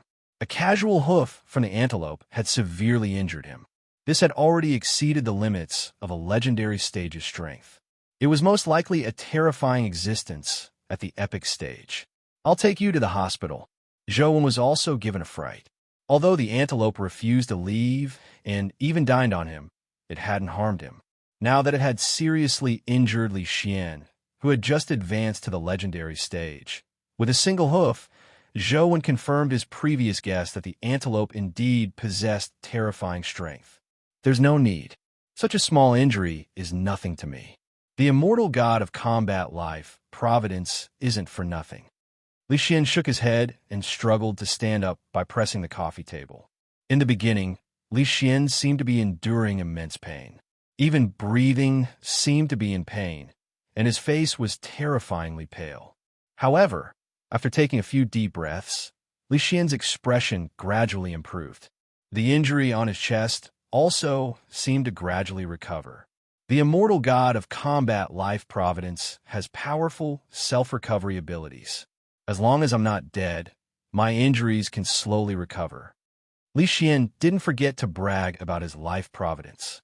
"Your virgin god of combat life, Providence, sure is useful." Zhou Wen was somewhat surprised. Such a life providence was truly powerful. It was practically a life-saving technique. "What virgin god of combat?" "It's the immortal god of combat." Cough, cough. Li Xian was so agitated that he aggravated his internal injuries and coughed out quite a bit of blood. "From the looks of it, your self-recovery ability won't recover that quickly. I'll take you to the hospital first." Zhou Wen helped Li Xian out. Li Xian originally wanted to say that there was no need, but when he saw the antelope staring at him from the sofa, he immediately jolted and shrunk his neck out of Zhou Wen's dorm. "What's with that antelope? Isn't it a mutated animal from Mount Laojun?" Li Xian asked in a low voice after Zhou Wen helped him out of the building. "I'm not too sure either. It has always been following me and has never hurt anyone. Today is the first time," Zhou Wen said truthfully. Forget it. Count me unlucky. There's no need to go to the hospital. Let's find a place to rest. I still have something to tell you." Li Xian was depressed. "Are you really fine?" Zhou Wen sized up Li Xian and asked. "It's just a flesh wound. It didn't injure any internal organs. Even if you don't go to the hospital, you'll recover in a few days. It'll be troublesome if you go to the hospital. However, you have to be careful in the future. Don't accidentally get kicked to death by that sheep," Li Xian said. The two of them sat down on a bench in the green space. Li Xian's expression was much better and had almost returned to normal. From the looks of it, he wasn't bragging previously. The immortal god of combat life, Providence, was indeed powerful. It's not bad to have a life preservation life providence like Li Xian, Zhou Wen thought. The school's first comprehensive test is almost here. How are your preparations? Li Xian sat on the bench and panted a few times before asking. Prepare for what? Zhou Wen knew about the monthly comprehensive test, but he didn't know why he had to prepare for it. Li Xian rolled his eyes at Zhou Wen speechlessly. You didn't see the contents of the comprehensive test, right? No, it hasn't been announced yet, right? Zhou Wen shook his head slightly. Li Xian lampooned. You really don't care about what's going on outside. All you want to do is game. The content of the first comprehensive test every year is the same. There are a total of 4 tests. Fishing a coin from a frying pan, crossing a paper bridge, lifting a stone cauldron, and swallowing mountains and rivers. Out of these 4 events, you have to pass at least 2 of them. If you fail in 3 of them, you will be expelled. Why do these names sound like acrobatic performances from the past? Zhou Wen said with a smile. The names are vulgar, and the tests are indeed very vulgar, but it's really not easy. These tests are real, not a smokescreen used by entertainers. Fishing coins from a pot of oil is really a pot of boiling oil.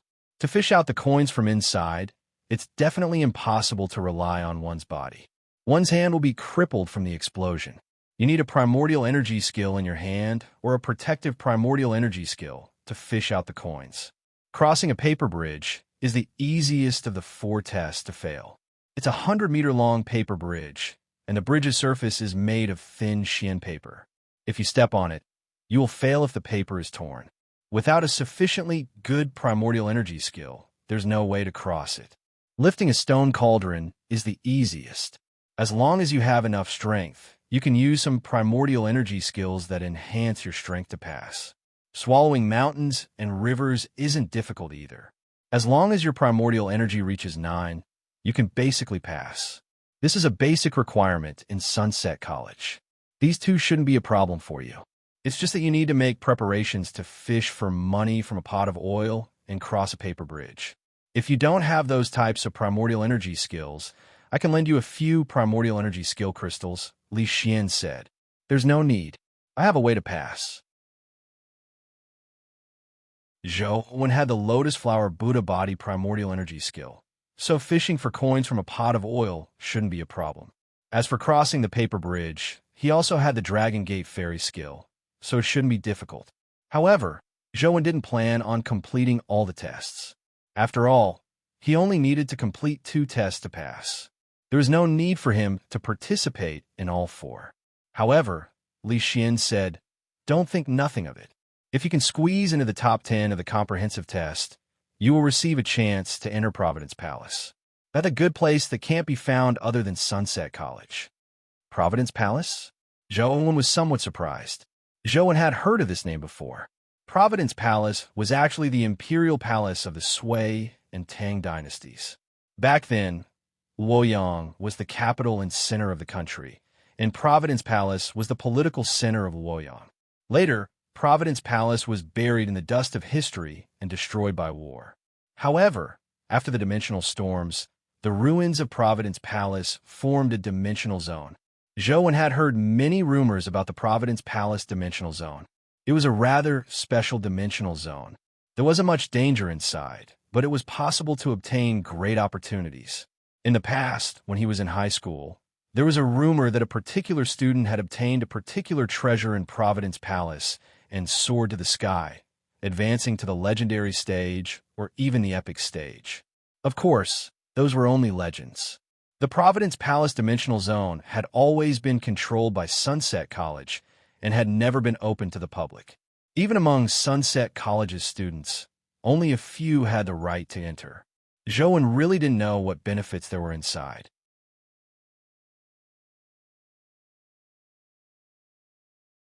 Chapter 120. I've already asked around. There aren't many developed areas in Providence Palace. If we enter, we can only walk to Intian Gate. We can't even enter the city gates. In fact, it can't be considered entering Providence Palace, Li Xian said. If we can't even enter the door, what can we do there? Zhou asked, puzzled.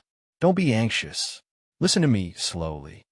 Li Xian deliberately acted mysterious and kept him in suspense before continuing. Usually, the doors to Providence Palace are tightly shut. Even top epic experts can't enter, much less us. Thus, until now, no one knows what is inside the School of the Emperor's Star.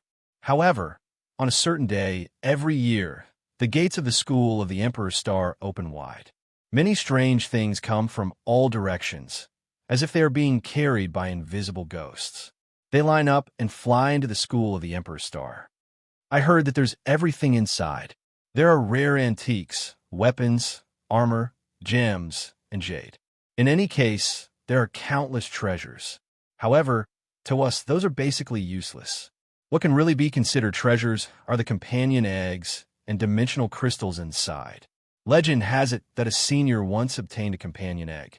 It turned out to be an epic angel. You definitely know about companion beasts like angels. They're dimensional creatures that only exist in the West District dimensional space. Logically speaking, it's impossible for us to have angel companion eggs here. Li Xian said mysteriously. For real? Zhou found it unbelievable when he saw Li Xian's words turning more and more mysterious. Why would I lie to you? Someone from our Li family has entered before, but they didn't choose anything good, Li Xian said. According to what you said, since Providence Palace has so many good things, why don't they get more people to move them in? Why only the top 10 of the comprehensive test can enter? Zhou still found it unbelievable. What Li Xian said didn't make sense at all. Do you think those things can be chosen by anyone? Back when Providence Palace's dimensional zone was first discovered, 10 tokens were found outside Providence Palace. On that day, only the person with the token had the right to choose one of those items and bring it back. People without tokens can't touch anything inside. Even with a token, they can only choose one item. It's useless to take anything else, Li Xian said in all seriousness. Although what Li Xian said was bizarre, Zhou knew that there was no need for him to lie. Instead, he was curious about the Emperor Star School. Li Xian said with a smile, "It's useless to think too much about it now. If you want to choose something from Providence Palace, you have to be in the top 10 of the comprehensive test. Otherwise, it's useless to say anything else. Sunset College is filled with experts.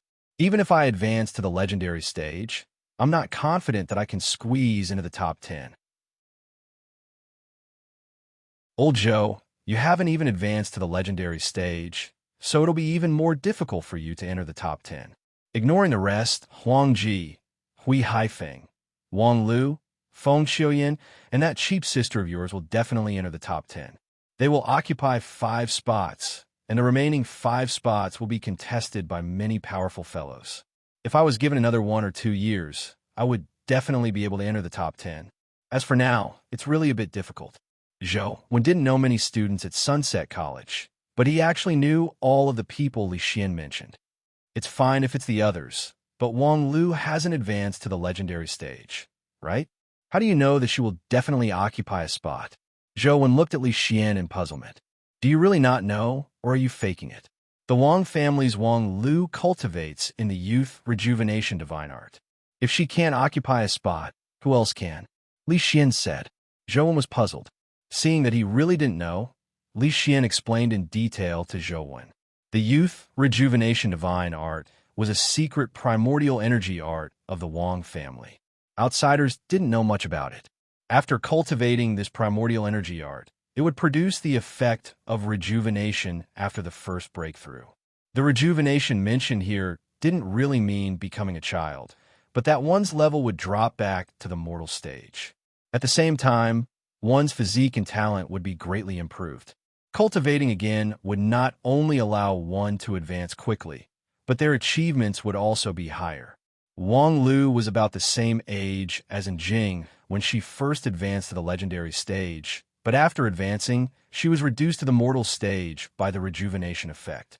She needed to cultivate again and advance to the legendary stage again. However, after Wang Lu advanced to the epic stage, there would be another rejuvenation effect. She would still fall back to the mortal stage, and she would need to cultivate again. Wang Lu must have taken a liking to the Providence Palace's opportunity to study at Sunset College. She will definitely be able to advance back to the legendary stage before the comprehensive test, Li Xian said with certainty. I see.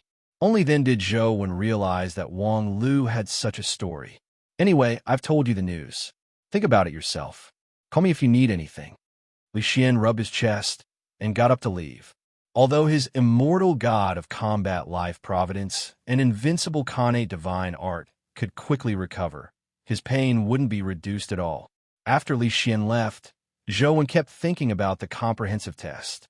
If it was just to vie for a spot, Zhou definitely wouldn't want to vie for it. However, the items in Providence Palace were quite attractive to him. Even if the other students competed for it, they would at most be able to choose once. However, Zhou was thinking that if he could download Providence Palace into his phone, would he be able to choose a few more times? To verify this idea, he had to first download Providence Palace. However, if he didn't get into the top 10, he wouldn't have the chance to go to Providence Palace. Naturally, he wouldn't have the chance to download the dungeon. From the looks of it, I still have to vie for this spot. Zhou made up his mind to vie for it, but he wasn't confident if he could obtain it. The four tests tested the student's speed, strength, constitution, and primordial energy. Zhou four attributes were stronger than anyone at the same level, but compared to the legendary stage, he was much weaker. Thankfully, the comprehensive test allows the use of companion beasts. When the time comes, I won't have no chance at all. After Zhou returned to his room, he began grinding crazily. Zhou's luck seemed pretty good over the past few days. While grinding the Lotus Flower Cave, another fairy monkey companion egg dropped. Furthermore, its attributes were rather excellent grade. Zhou couldn't bear to use it as food. Finally, he steeled his heart and fused the fairy monkey companion egg with the stone Qilin companion egg. If he could obtain an excellent grade companion egg with 2 skills, Zhou planned on taking the risk to incubate it. However, with a compatibility of 65% out of 100, the fusion failed. With a bang, the 2 companion eggs vanished. Although Zhou was already mentally prepared for failure, he was still somewhat depressed when he saw the 2 companion eggs vanish together. Gambling is indeed wrong. Zhou sighed and continued grinding.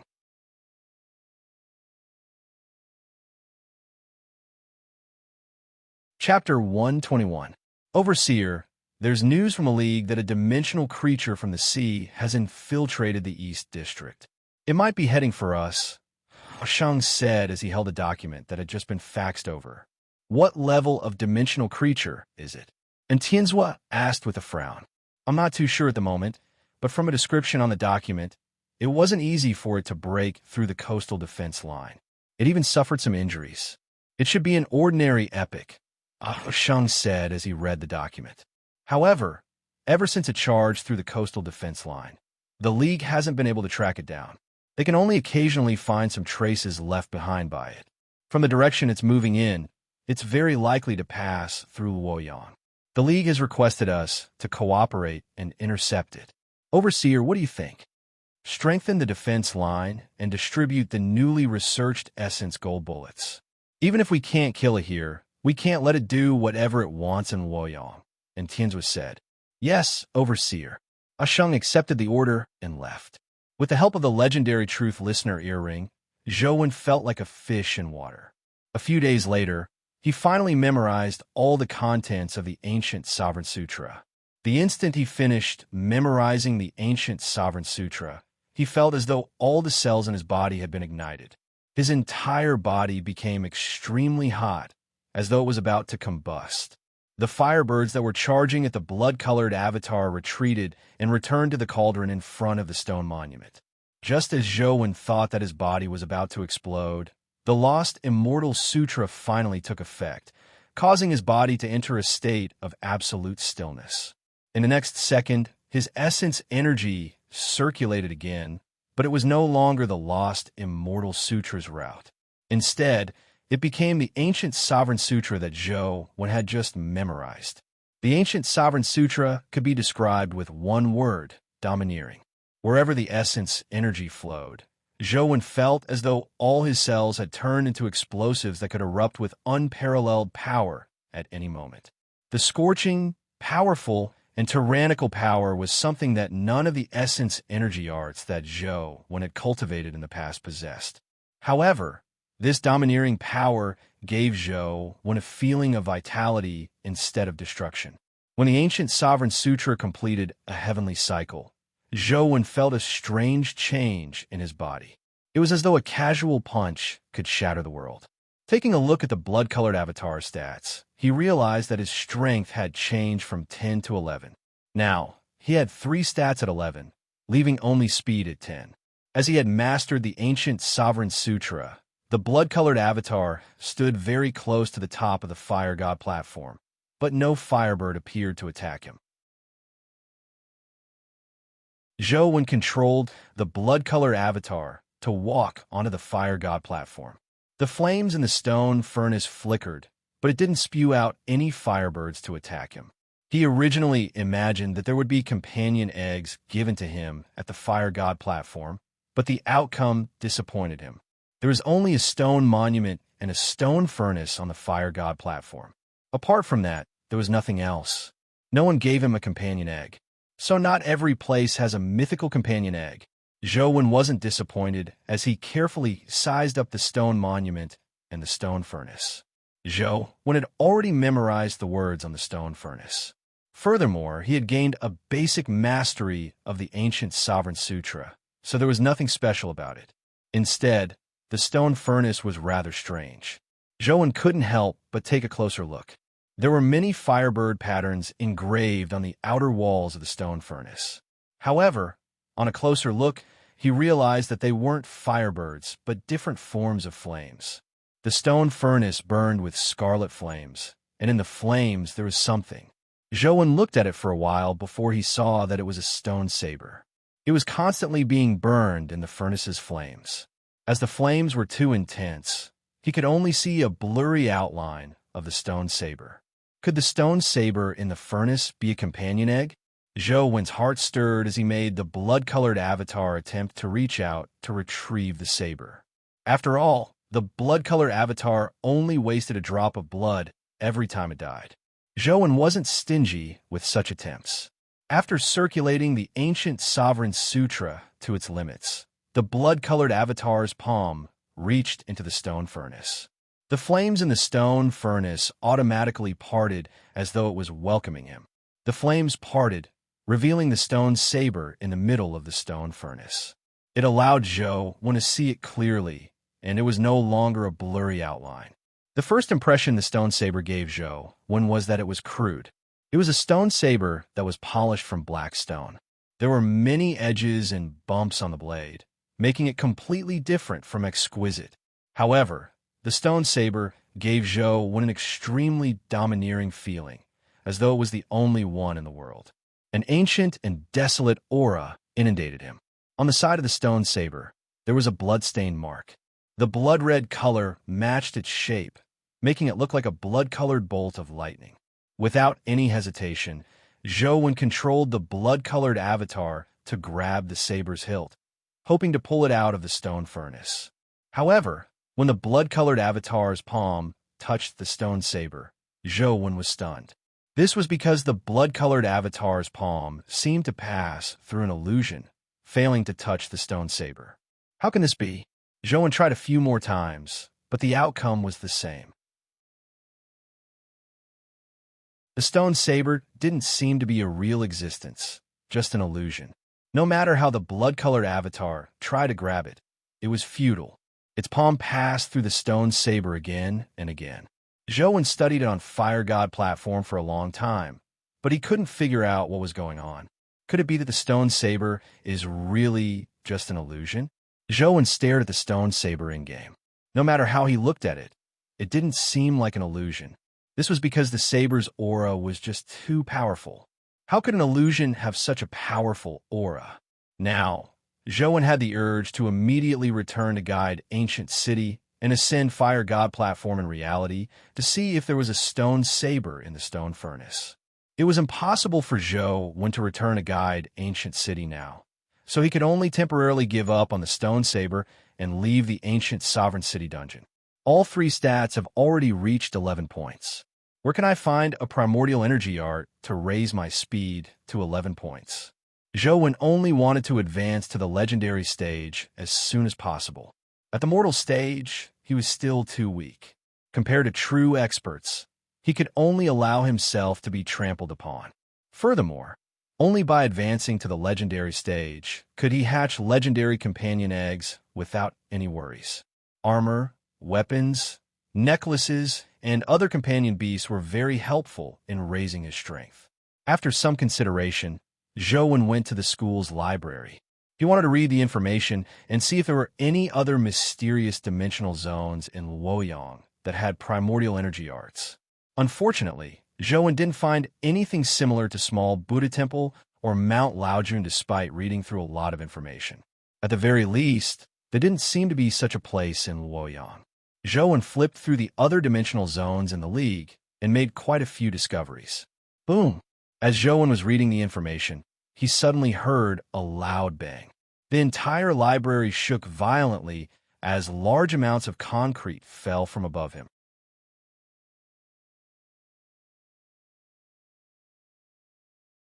Chapter 122.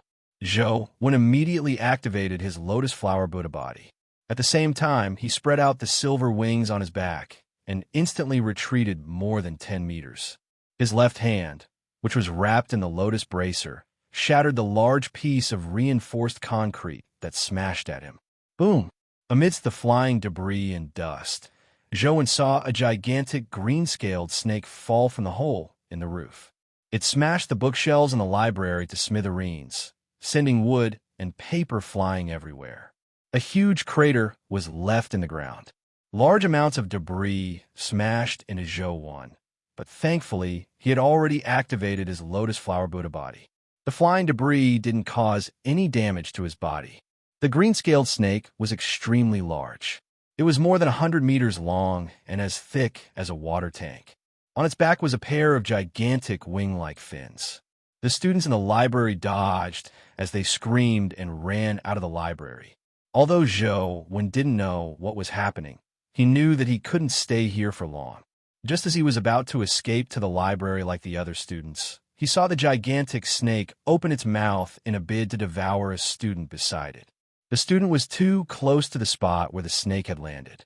His calf was penetrated by a flying piece of metal as his body was pinned to the ground. He was momentarily unable to escape, nor could he escape. Zhou took a look and realized that the student was Feng Ruoshi. With a thought, the silver-winged flying ant immediately separated from his body and transformed into a silver stream of light. Before the snake could devour Feng Ruoshi, it pulled her out. The silver-winged flying ant carried the injured Feng Ruoshi with its claws and flew back to Zhou's side. The enraged snake raised its neck and opened its mouth to pounce over. Zhou was already planning on escaping when he suddenly heard a series of gunshots. He saw a large number of soldiers jump down from the hole. They held submachine guns in their hands as they fired at the snake ferociously. Typical firearms, much less bullets. Even nuclear bombs would have limited damage to dimensional creatures. It might even stimulate the dimensional creatures to mutate.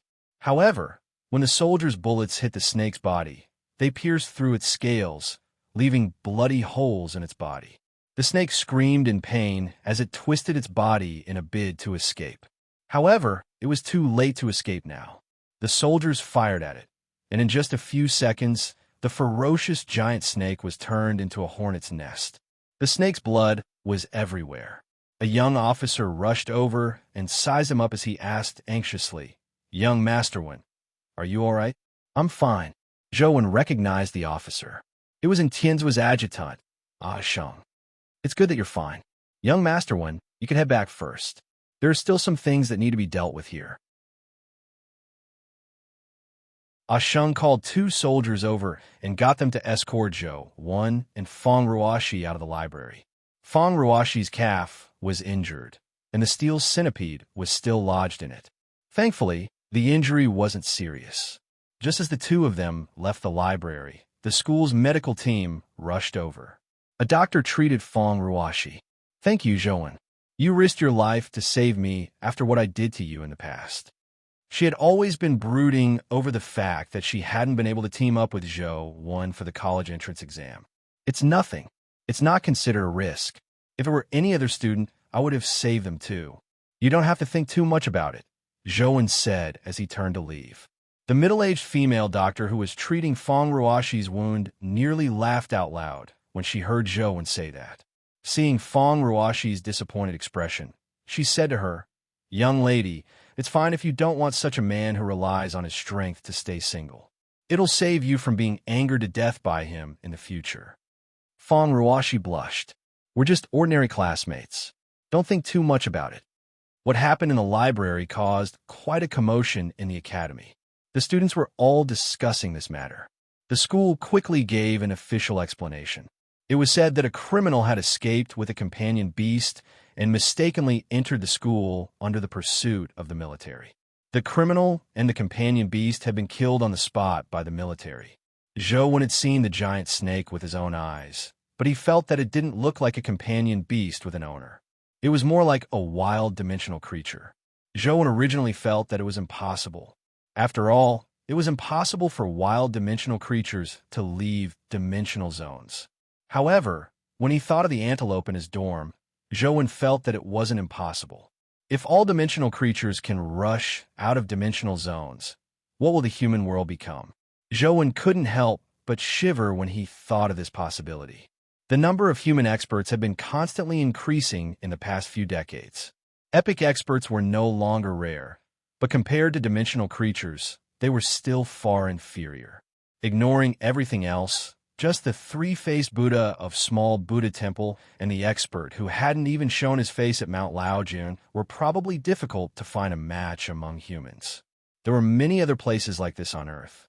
If there really comes a day when dimensional creatures rush out of dimensional zones, it will probably be the end of the world for humans.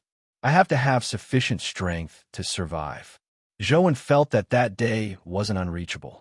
The appearance of the antelope and the giant snake intensified his sense of danger. I still need more power. Joan was even more eager to raise his strength. At the very least, he needed the capital to survive the disaster.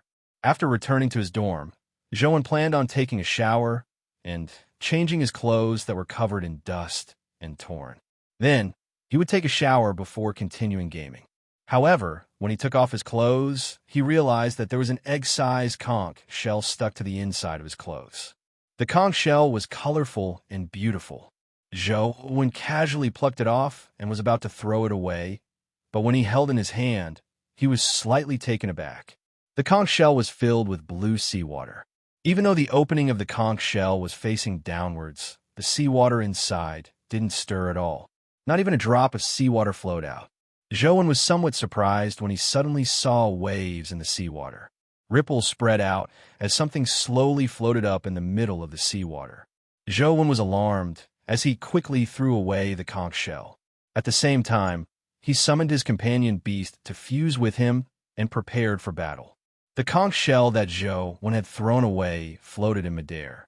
Amidst the rippling seawater, a petite and beautiful figure emerged. It was a creature with a human body and a fish tail. She looked like a legendary mermaid. She had a head of golden curly hair, but her ears looked like fins. Her eyes were blue like the sea, and she seemed to have an indescribable charm.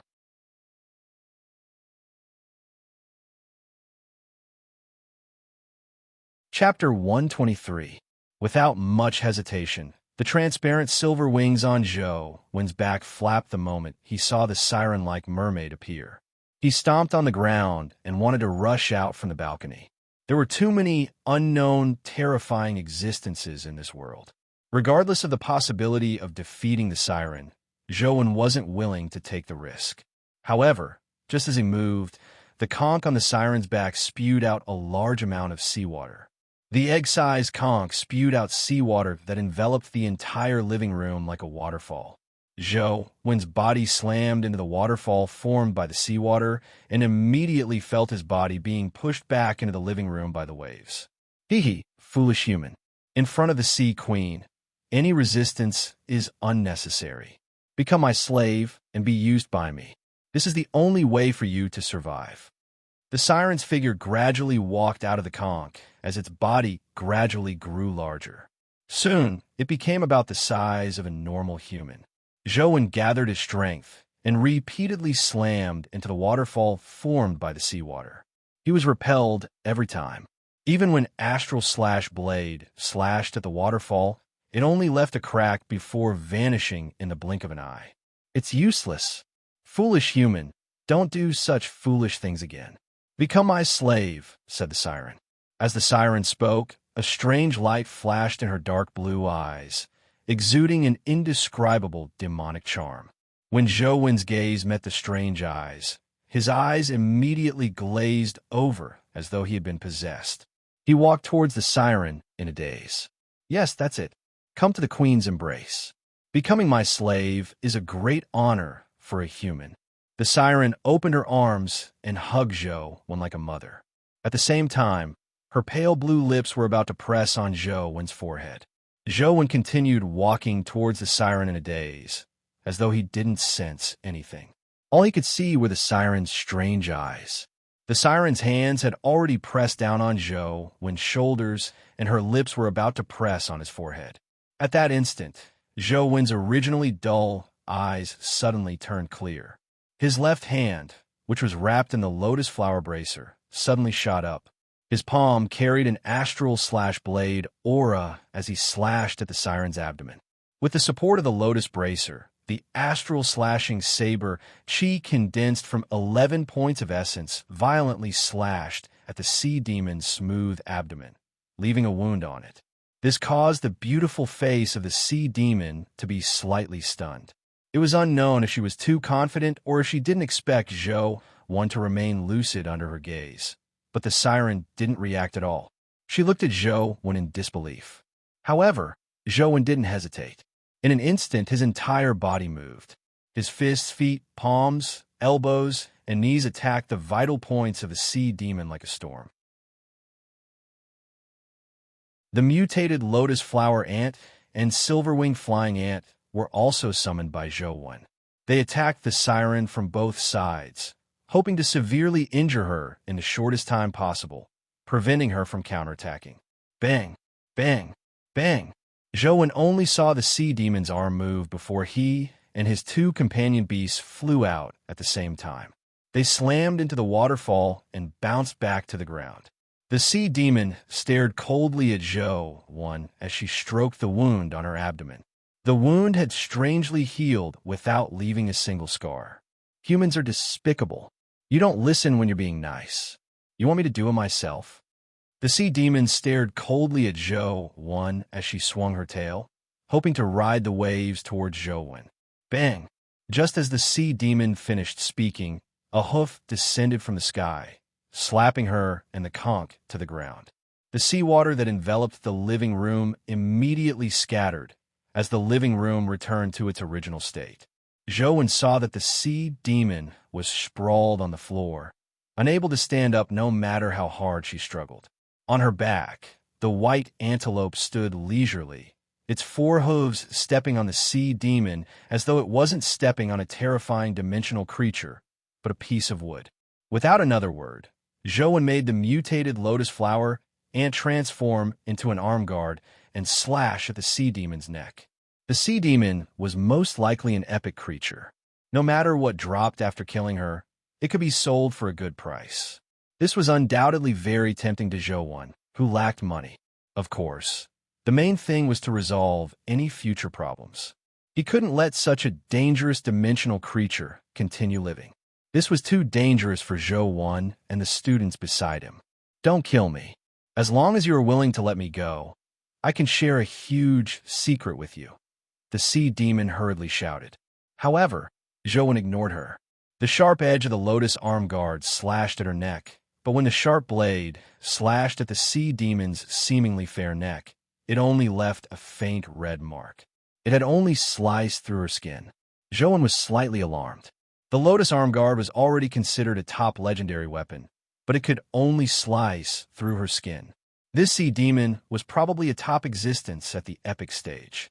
Brother Antelope, why don't you help me finish her off? Zhou Wen said as he looked at the antelope on the sea demon's back. Unless Zhou Wen recovered his primordial energy and used astral/blade with the lotus arm guard, it wouldn't be easy to kill this sea demon. Upon hearing Zhou Wen's words, the sea demon hurriedly shouted, I really have a huge secret to share with you. I obtained the first order of chaos from the first god, Chaos. If you are willing to let me go, I can share it with you. What's the first order of chaos? Zhou Wen's heart stirred as he asked the sea demon sprawled on the ground. Zhou Wen had heard of the name Chaos before. He was the primordial god in Greek mythology. Some people called him Chaos, the earliest god born in Greek mythology. However, this god wasn't famous in the world, but his descendants were famous. Many people probably knew of them. For example, Zeus of Mount Olympus was the third generation of the Chaos pantheon. Sea god Poseidon, goddess of wisdom Athena, and sun god Apollo were members of this pantheon. Some people said that Chaos was the celestial god of time, space, and space-time. Others said that Chaos was chaos itself. In short, This god status in Greek mythology was probably equivalent to the egg that Pangu had split open. When a sea demon said this name, Joan was somewhat alarmed. Joan had heard that many dimensional zones related to Zeus and the other gods had been discovered in the West District's dimensional zones. Even some dimensional zones of the second-generation Titan gods had been discovered, but he had never heard of any news regarding chaos. The first order of chaos is the source of Lord Chaos's power. In human terms, it's Lord Chaos's primordial energy art. The sea demon hurriedly said.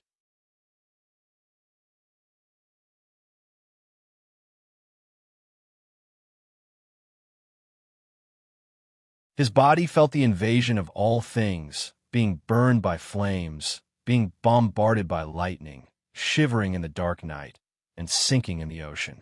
It wasn't just Joan. Even the antelope that was stepping on the siren stared intently at the crystal ball as though it had lost its mind. Seeing this, the siren was delighted. The corners of her mouth curled up slightly, revealing a sinister smile. How can fools like you withstand Lord Chaos' divine power? Without Lord Chaos' bloodline, watching the first order of chaos in the chaotic dimension is courting death. The siren struggled to get up and kill Zhou Wen and the antelope, who were distracted by the words in the crystal ball. However, the antelope's body was like a mountain stepping on her. Despite using all her strength, the siren couldn't escape. Damn it, why is this antelope so strong? Although I was already injured before escaping, I wouldn't be suppressed by an ordinary epic creature. The siren wasn't anxious despite being unable to escape. The siren knew very well that as long as they watched the first order of chaos for a while longer, they would soon be attracted and assimilated. They would involuntarily throw themselves towards the chaotic dimension. All she needed to do was wait patiently. After waiting for a moment, a look of surprise flashed in the siren's eyes. Joan was clearly a student at the mortal stage. At the mortal stage, they could only watch the first order of chaos for less than a minute before being attracted by it. They would involuntarily throw themselves towards the chaotic dimension and eventually be trapped inside. However, 2 to 3 minutes had passed, but Joan was still standing there looking at the chaotic dimension.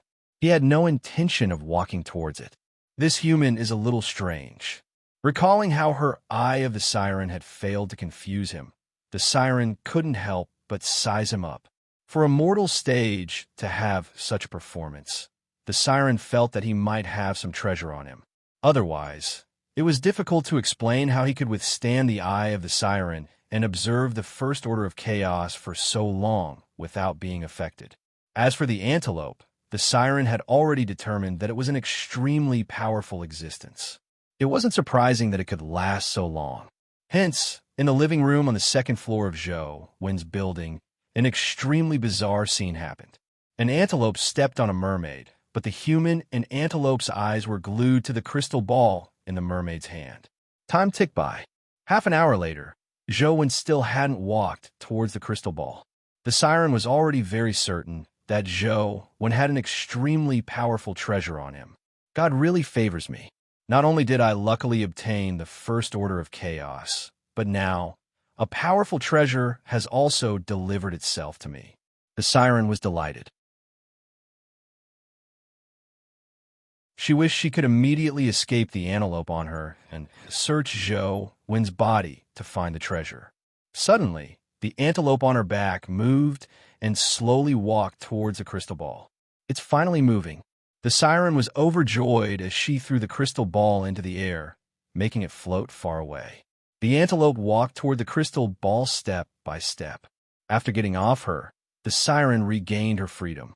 The reason she hadn't thrown the crystal ball at the antelope and directly sucked it into the crystal ball was because she was afraid that the antelope would suppress her body and pull her into the crystal ball as well. The siren didn't immediately retract the crystal ball to deal with the antelope. Instead, she ran straight for Zhou Wen. Even a powerful creature like the antelope was attracted by the words of the first order of chaos. It couldn't help but walk over, but Zhou Wen remained unmoved. This made the siren even more certain that Zhou Wen had an extremely powerful treasure on him. It might even be in no way inferior to the chaos space. The siren eagerly swam towards Zhou Wen with her tail wagging. But at that instant, Zhou Wen, who was standing there like a wooden stake, suddenly moved. The silver wings on Zhou Wen's back spread out as he tore through the air like a silver bolt of lightning. He pounced towards the chaos space crystal ball. The siren's first reaction was that Zhou Wen finally couldn't withstand the power of the words of the First Order of Chaos and had been attracted over. However, she immediately rejected this thought. How could a person attracted by the First Order of Chaos use essence energy skills and companion beasts? Zhou Wen was already close to the crystal ball. With the siren's hesitation, he had already pounced in front of the crystal ball and grabbed it with one hand. Courting death. The siren didn't panic as she sneered at Zhou Wen.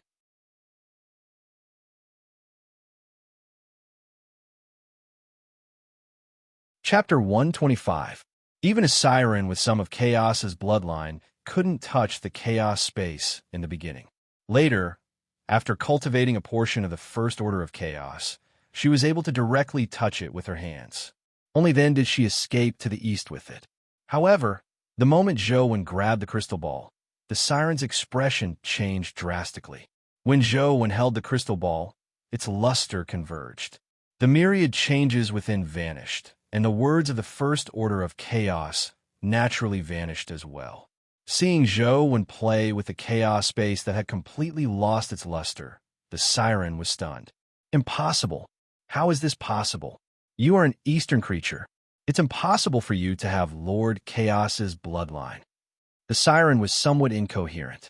She couldn't accept the fact that the chaos space was under Zhou Wen's control. Meh. With the crystal ball under Zhou Wen's control, the antelope immediately snapped to its senses. It immediately flew into a rage out of humiliation as it glared at the siren with its eyes spewing fire as it let out an angry cry. The siren jolted and turned to escape, but it was already too late. The third eye on the antelope's forehead opened. The sky was blazing white as a white beam shot out at the siren. The siren didn't even have the chance to scream before it was sucked into the antelope's vertical eye along with the conch. The antelope closed its vertical eye and felt much better. It had been too careless just now. It thought that with its own strength, nothing would happen to it. It never expected that it would be tricked by the siren and nearly get sucked into the chaos space. If it wasn't for Zhou Wen, the antelope would have really been doomed. Zhou Wen didn't notice the antelope's expression as he continued playing with the crystal ball in his hand. The crystal ball wasn't big, about the size of a billiard ball. In the beginning, Zhou Wen was also affected by the First Order of Chaos in the crystal ball. Thankfully, after he was affected, the Lost Immortal Sutra gradually stopped spinning as usual. When it was activated again, it had already transformed into a brand new primordial energy art circulation method. It was naturally the First Order of Chaos. In fact, Zhou Wen had long regained his senses. However, the crystal ball had been in the hands of the siren the entire time. He wasn't her match, so it was impossible for him to snatch the crystal ball from her, much less save the antelope. If he didn't save the antelope, he would still be unable to defeat the siren after she regained her freedom. Therefore, he could only wait for an opportunity. After the siren threw the crystal ball, Zhou Wen knew that the opportunity he had been waiting for had arrived. He snatched the crystal ball and used the primordial energy art's power to control it, allowing the antelope to regain its consciousness. The crystal ball was indeed strange. Zhou Wen used the power of the First Order of Chaos to control it, and discovered that it was a huge space inside that could accommodate everything. If one didn't cultivate the First Order of Primordial Energy 1 and Chaos 1 Primordial Energy, the Primordial Energy Force 2 space, and of the space of Primordial Chun space 2 ISN Zhou Yang Zhou space with a thought, Zhou Wen injected the power of the First Order of Chaos into the crystal ball.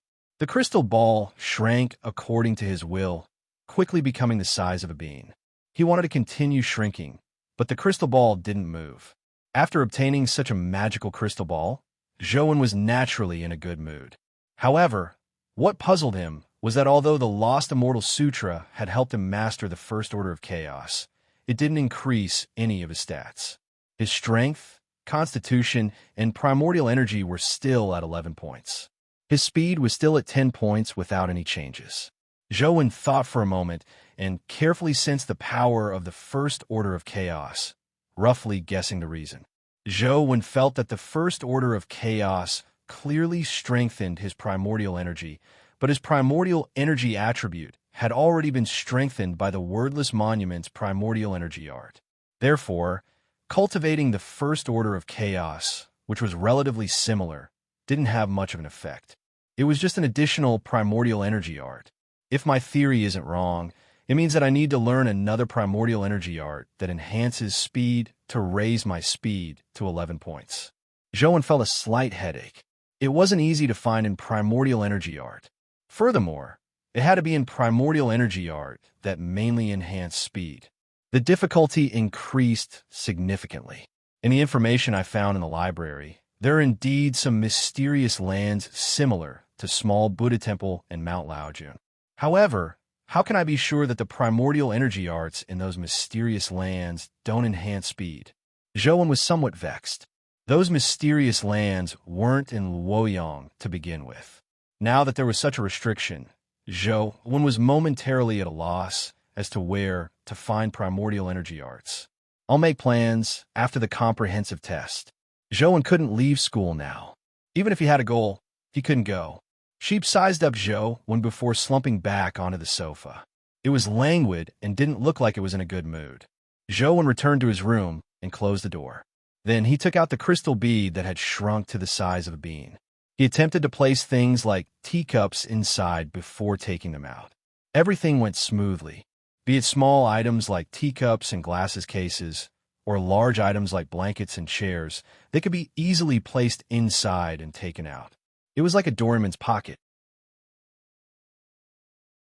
However, after Zhou mastered the complete First Order of Chaos, the mysterious shadows and text in the crystal bead no longer appeared. It lost the ability to attract other creatures to automatically enter it. When Zhou attempted to place the mysterious phone into the crystal bead, he realized that he couldn't do so.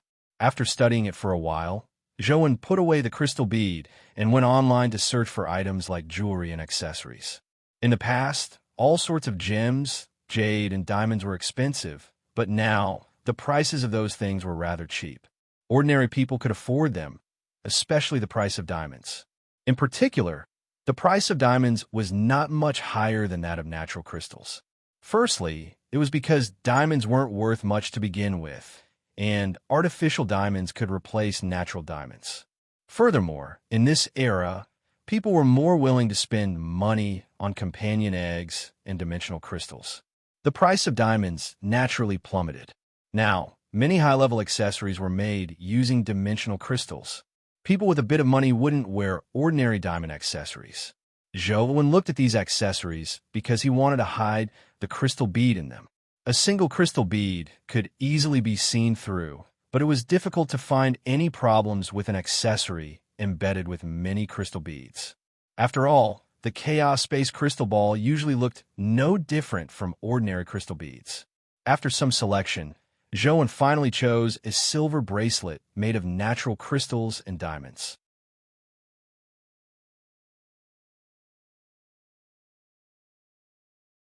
Chapter 126. As Zhou had deliberately chosen a seller in the same city, the silver bracelet he had bought online arrived at noon the next day. When Zhou went to the school entrance to pick up the delivery, he happened to see Sheng driving to the school entrance. "Young Master One, Madam has ordered at the restaurant. She wants you to accompany her for a meal." Sheng was so respectful that it made him embarrassed to reject him. Zhou thought for a moment. Since he was owner of the restaurant and not the family, there was no harm in going. Since the bracelet didn't take up much space, Zhou didn't specially run back to his dorm. He directly got into Sheng's car. "Young Master One, take a break first.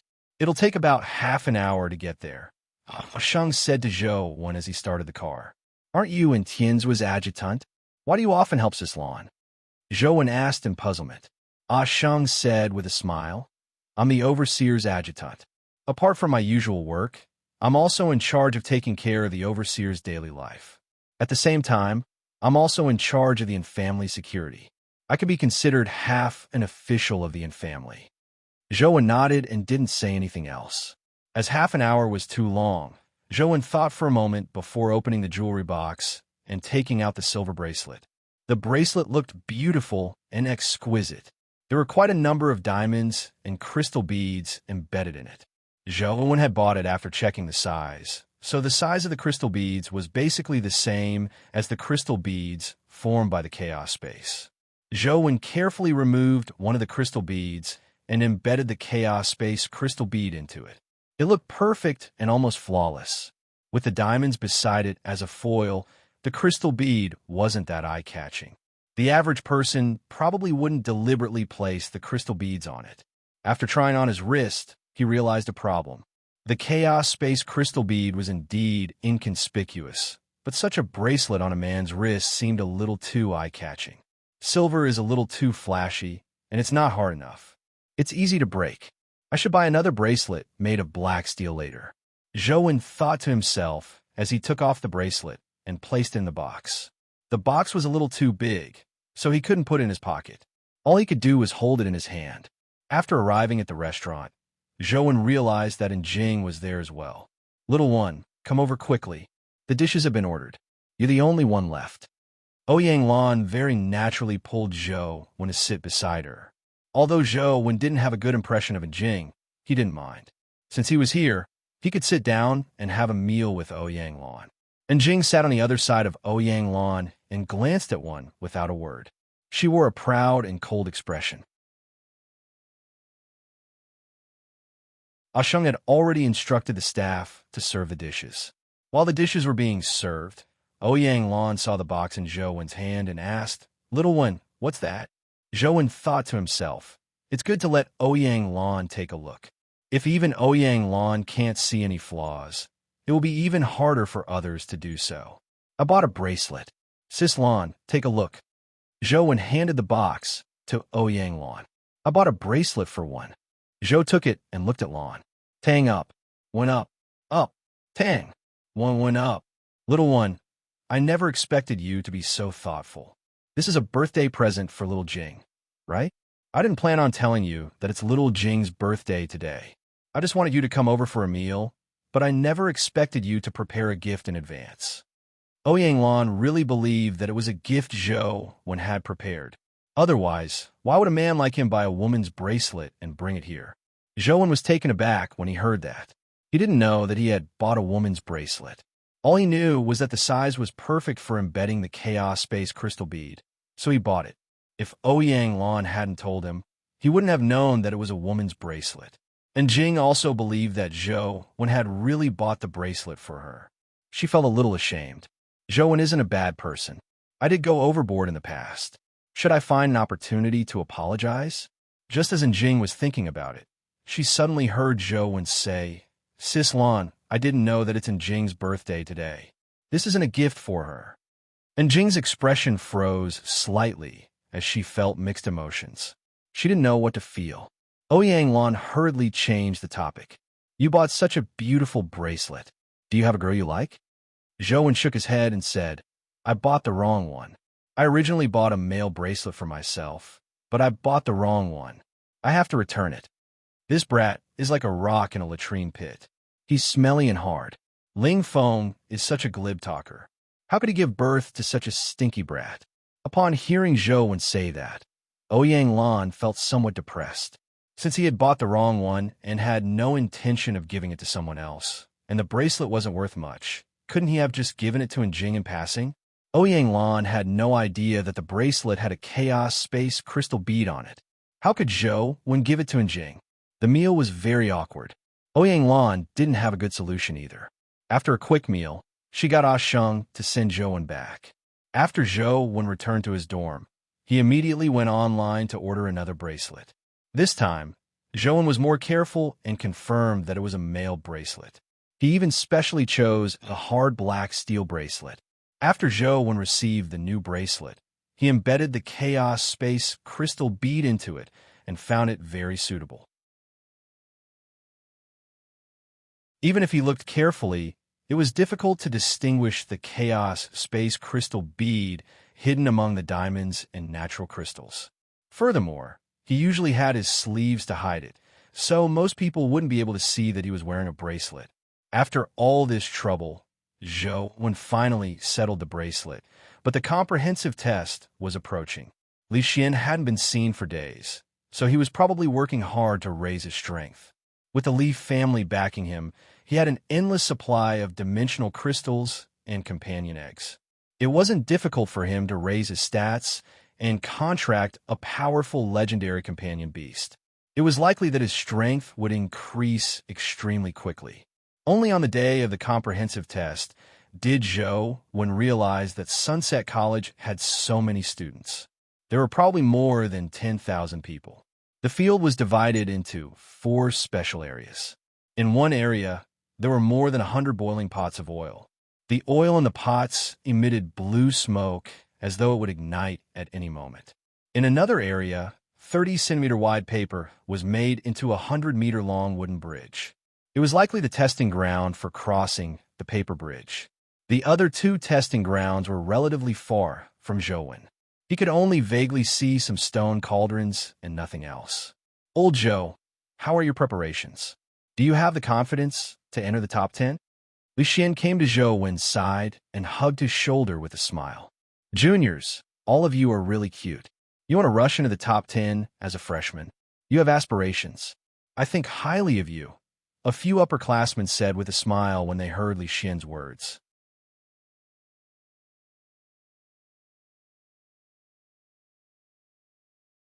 Chapter 127. Since you think so highly of us, why don't we add each other as friends and establish a pure friendship as alumni? Li Xian took advantage of the situation and began chatting with his senior sisters. Just as they were chatting happily, Li Xian suddenly heard a commotion among the students. It was as though many seniors were saying, "Brother Wei. Ah, Brother Wei, Brother Wei." The few seniors who had a good chat with Li Xian suddenly ignored him and waved their hands in a direction.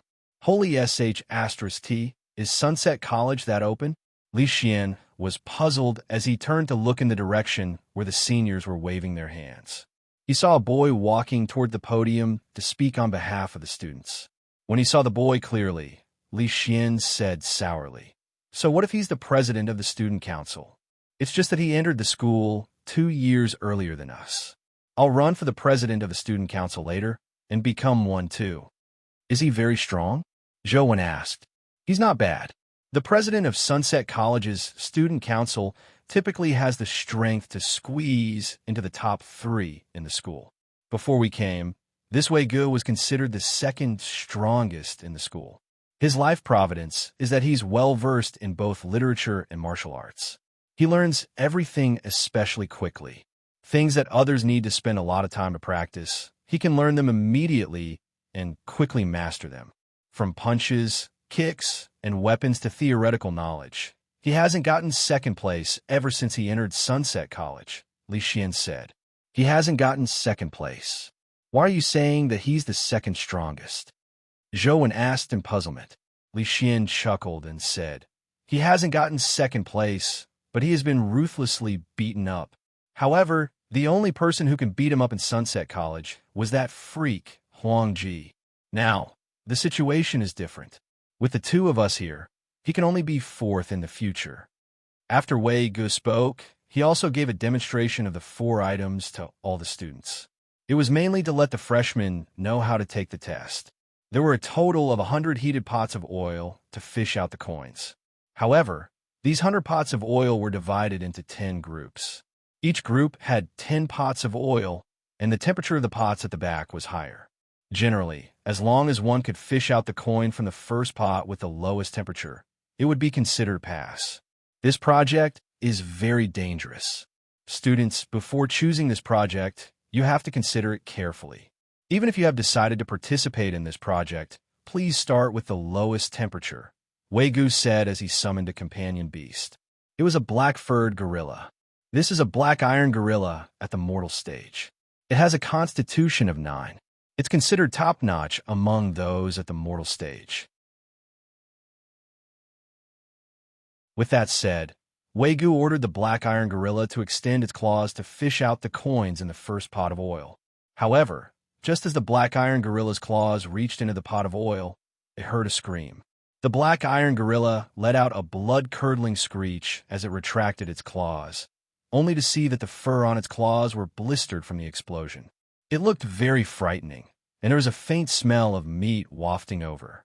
Everyone's heart skipped a beat when they saw this.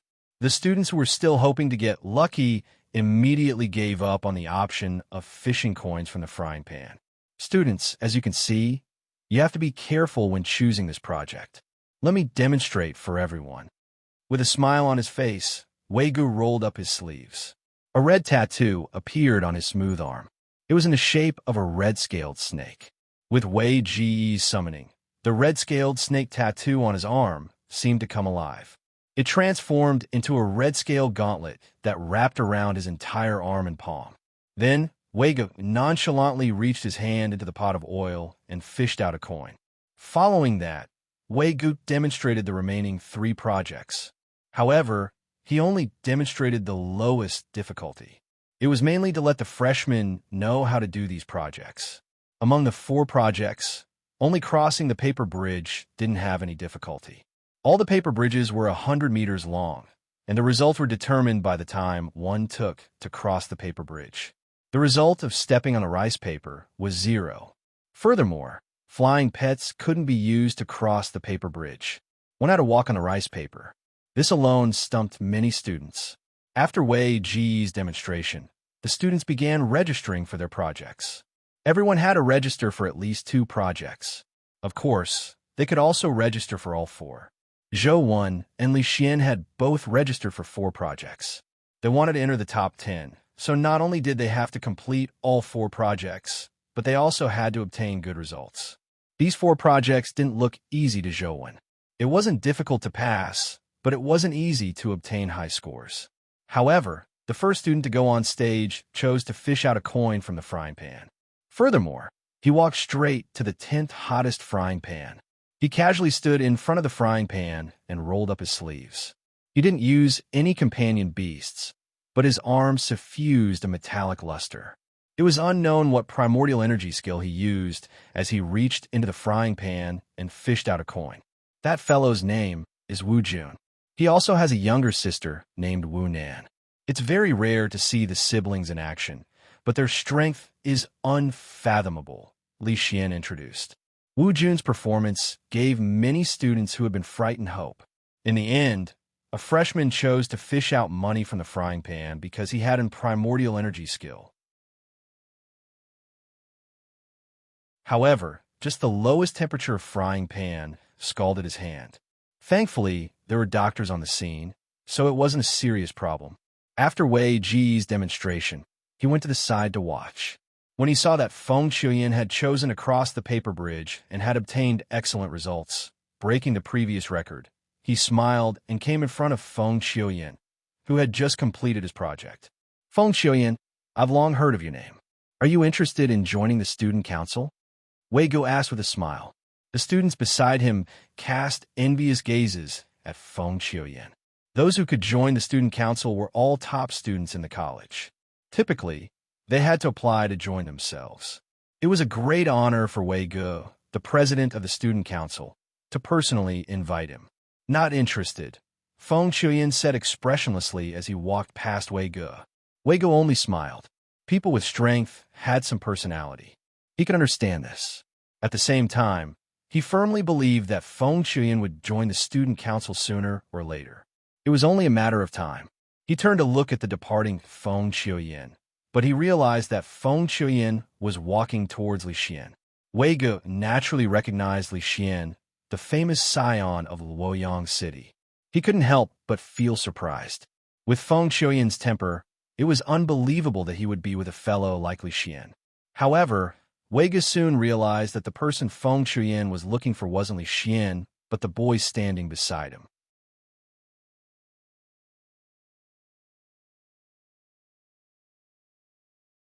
Chapter 128. On careful look, Wei Gu recognized Zhou Wen. As the president of the student council, he was very concerned about the top students among the freshmen. Wei Gu had already carefully studied the video of Zhou Wen and Li Xian battling the mutated Buddha Heart Lotus, as well as Zhou Wen slaying the word-engraved demonized general. Zhou Wen's performance was indeed not bad, but it also exposed some problems. Therefore, Wei Gu only listed Zhou Wen as a candidate for the student council. As for whether he would invite Zhou Wen to join in the future, it would depend on what life providence he obtained after advancing to the legendary stage. Li Xian was talking to Zhou Wen when he saw Feng Qiuyan walk over. Just as he found it odd, he saw Feng Qiuyan walk straight towards Zhou Wen. When Zhou Wen saw Feng Qiuyan, his heart skipped a beat. Could it be that Feng Qiuyan realized that I was just messing with him and is here to settle scores with me? Coach, when is the next class? Feng Qiuyan came in front of Zhou Wen and said, "Wait, coach. What's going on?" Li Xian widened his eyes as he looked at Feng Qiuyan before looking at Zhou Wen. When Zhou Wen heard Feng Qiuyan's words, he felt relieved. He said to Feng Qiuyan, "Master what I said before. We'll talk about the rest later." "All right." Feng Qiuyan was straightforward as he agreed and sat down beside Zhou Wen. "Old Zhou, what's going on?" Li Xian's heart felt like it was being scratched by a kitten. He really couldn't figure out why Feng Qiuyan was with Zhou Wen and even called him coach. "It's nothing. It's just that Feng Qiuyan hired me to be his personal coach and tailor a training plan for him," Zhou Wen said casually. After Li Xian heard that, the way he looked at Zhou Wen turned even odder. With Feng Qiuyan by the side, he couldn't say anything, but he mumbled inwardly, "What the hell? Feng Qiuyan can hire any coach he wants. It wouldn't be difficult even if he found an epic expert to be his personal coach.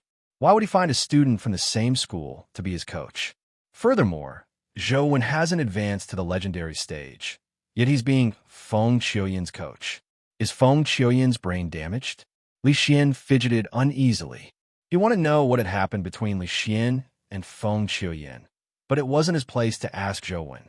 When Wei Gu saw Feng Qiuyan sitting beside Zhou Wen, he was somewhat surprised, but he didn't think too much about it. Upon seeing Wang Lu finally appear on the field and register for the test, Wei Gu hurriedly went forward and said with a gentlemanly smile, "Student Wang Lu, I'm the student council president. Wei Gu, I hope to invite you to join the student council." "Sorry, I don't plan on joining any club." Wang Lu politely rejected Wei Gu before walking towards Zhou Wen. Wei Gu wasn't surprised to be rejected by Wang Lu. This was because Wang Lu's family background was obvious.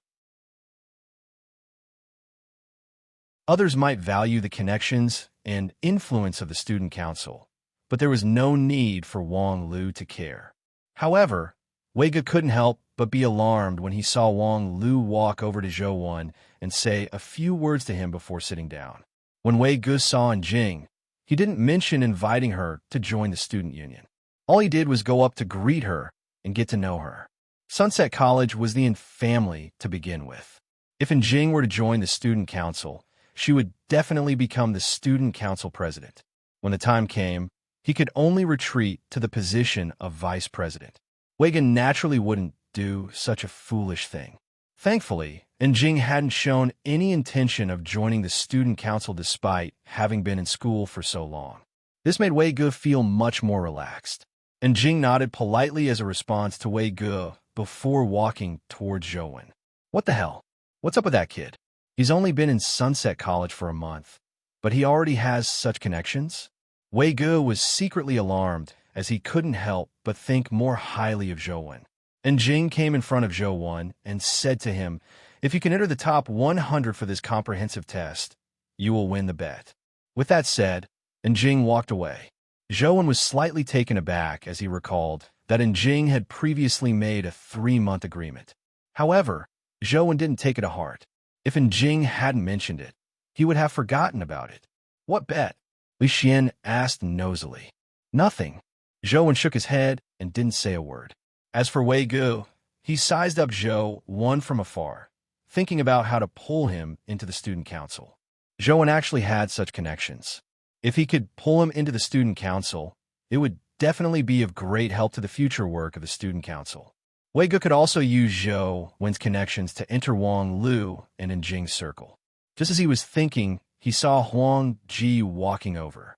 Wei Gu immediately changed directions, not wishing to meet Huang Ji. In this school, the person he hated the most and didn't dare provoke the most was Huang Ji.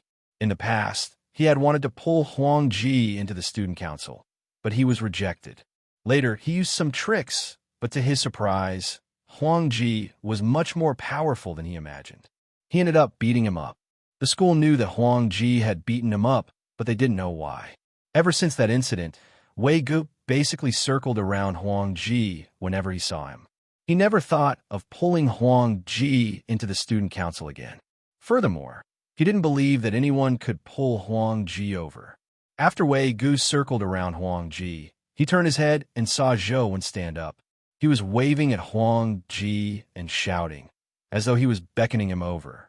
Huang Ji had already sat down. With Wei Ji's understanding of Huang Ji, he definitely wouldn't bother with Zhou.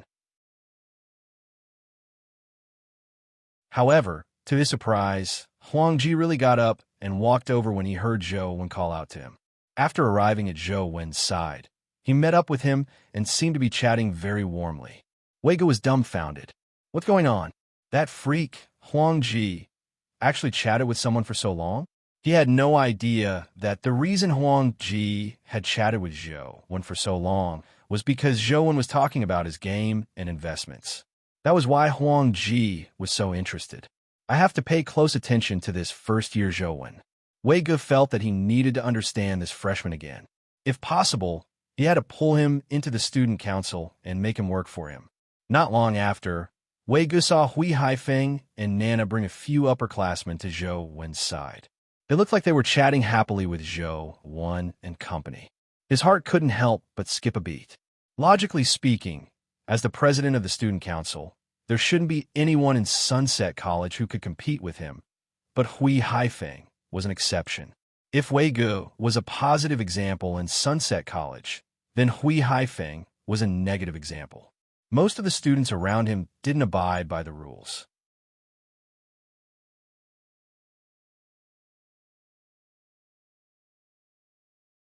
Chapter 129. Sunset College is indeed one of the best colleges in the East District. There are too many powerful fellows. Li Xian couldn't help but feel nervous when he saw someone raise the heaviest stone cauldron. Zhou made a rough estimate. According to the current situation, the two of them had to obtain at least 2 perfect scores and 2 perfect scores to enter the top 10. Hui Haifeng and Feng Xiuyan had already taken the test. They had 3 perfect scores and 1 9. Hui Haifeng's paper bridge crossing was short by 1 point, while Feng Xiuyan's coin fishing was short by 1 point. As Li Xian expected, Wang Lu had indeed advanced to the legendary stage. Just like in Jing, she had obtained 4 perfect scores and looked very relaxed. Huang Ji hadn't taken the test yet, but after Zhou knew that he was the Huang Ji who had beaten up Wei Gu, he knew that he would most likely obtain 4 perfect scores. There were 5 people who could enter the top 10. Together with Wu Jun and Wu Nan, who had outstanding performances, there were only 3 spots left. That's not right. There are only 2 spots left. That way Gu will definitely obtain 4 perfect scores, Li Xian reminded. In that case, we need to obtain 4 perfect scores to have a chance of safely entering the top 10, Zhou said after some thought. He had basically planned on giving up. After all, he hadn't advanced to the legendary stage. It was difficult for him to obtain high results with just his companion beasts. Hui Haifeng, Wang Lu, and company looked at Zhou and Li Xian with a smile. They had already obtained the results and were waiting to see Zhou and Li Xian's performance. We have to give it a try no matter what, Li Xian said through gritted teeth. The situation was worse than he had expected. When the staff called out Zhou's name, he had no choice but to head to the spot where the coin fishing was done. Just as he was about to sign his name with the staff, he was stopped. Zhou, can we have a chat? Wei Gu said with a smile. What can I do for you? Zhou stopped and asked Wei Gu. Let the other students take the test first. Let's chat by the side. Wei Gu brought Zhou to a quieter spot. Speak your mind, Zhou said. Zhou, you haven't advanced to the legendary stage, right? Do you have the confidence to get into top 10? When Wei Gu saw Zhou looking at him suspiciously, he continued, Don't misunderstand. I don't mean anything else. I just think that you are a talent. It would be a pity if you can't get into the top 10 because of your level.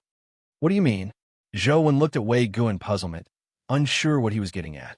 The student council still has a vacancy for the vice president. I admire you very much and hope to recommend you to be the vice president of the student council. Wei Gu paused for a moment before saying with a smile, as the president, I will naturally do my best to help the members of the student council.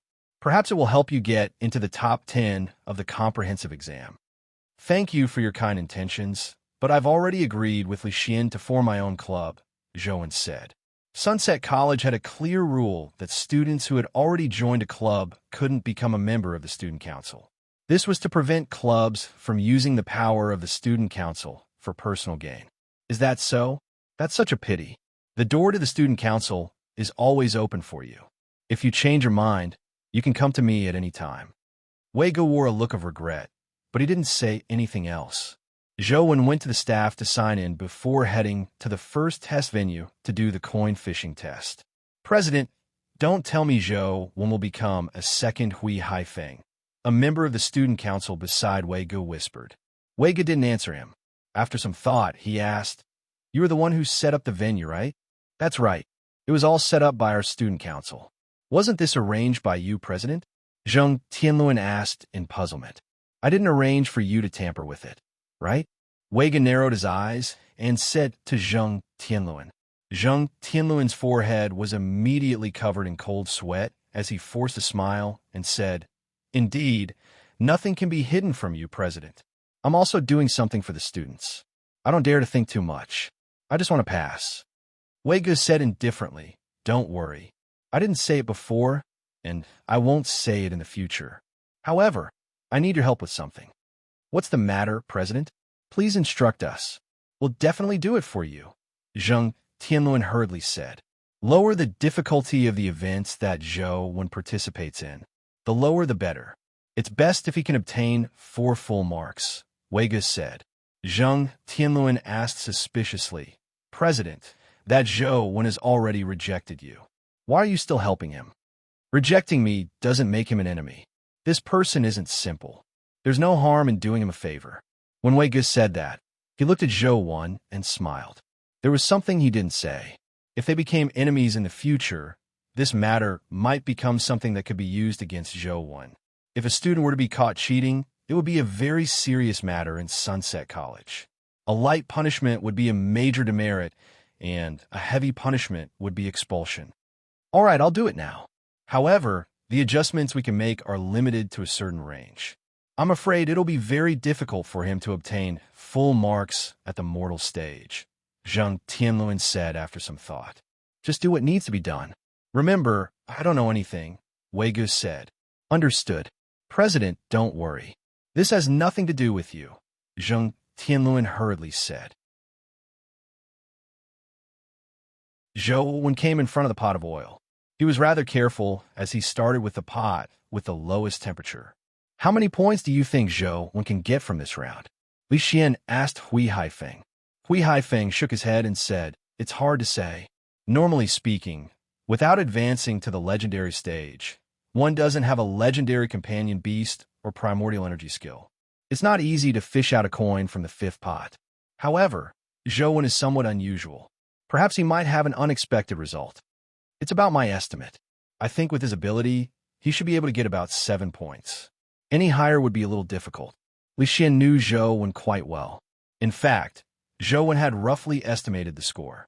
Although he had the Lotus Flower Buddha body to protect him, it was a primordial energy skill that augmented his entire body.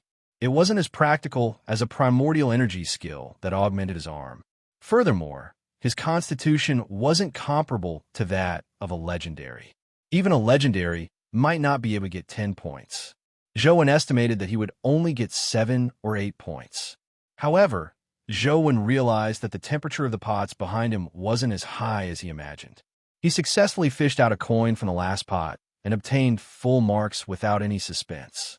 Although it was thanks to the Lotus Bracer, Zhou Wen still felt that something was amiss. What? From the looks of it, the test isn't that difficult. Li Xian heaved a sigh of relief when he saw Zhou Wen easily obtain full marks. He fished out the coin behind Zhou Wen, Thinking that since Zhou could easily obtain full marks, he shouldn't waste any more time. He decided to fish it out from the 10th pot. To his surprise, Li Xian relied on his immortal god of combat life providence and invincible connate divine art to fish out the coin. The moment his hand entered the pot, he screamed and hurriedly pulled his hand out. His skin was scalded red.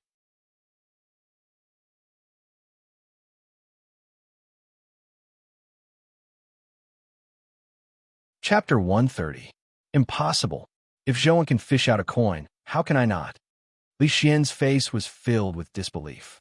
However, the results for this segment were already gone. Li Xian didn't even manage to take out a single coin. His score was 0. Even if he obtained full marks in the other 3 segments, it was impossible for him to squeeze into the top 10. Li Xian regretted it. If he hadn't been careless, he would have endured it and taken out the coin. After all, with the immortal god of combat life providence, his hand wouldn't be crippled. A single mistake can lead to everlasting sorrow. Li Xian felt like crying.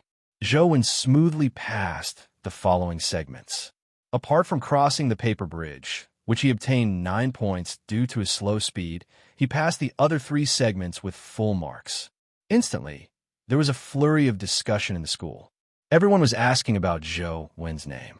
A first year of the mortal stage had actually obtained 3 10 points and 1 9 points. It was basically certain that he could enter the top 10. This result was truly shocking.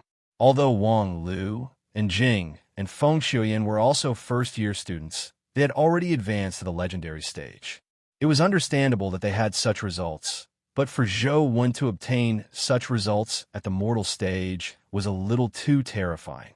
Instantly, the name of a peerless genius Zhou Wen spread throughout the school, but there were also teachers who were suspicious. They had seen many geniuses, but no one at the mortal stage could obtain such results. The person who was most suspicious was Wang Fei. She originally wanted to agitate Zhou Wen in the comprehensive test to see if he could pull himself together. To her surprise, Zhou Wen had actually entered the top 10 and obtained the right to enter Providence Palace. This was something she couldn't accept. However, all the segments were carried out in front of everyone. Zhou Wen wasn't the first or the last. There were people before and after him who used the same props. There was no evidence of cheating. It doesn't make sense. This doesn't make sense. Why did I only get 3 9s? But you got 3 10s and 1 9. Li Xian couldn't accept such an outcome at all. In fact, it wasn't only Li Xian who couldn't accept it. Zhou Wen also knew that there was definitely a problem with his results. Take strength as an example. Zhou Wen knew his strength very well. Logically speaking, he shouldn't have been able to lift the 10th stone cauldron, but he did it in the end. Furthermore, he felt that the 10th stone cauldron wasn't heavier than the 9th. It would be strange if there wasn't something fishy going on.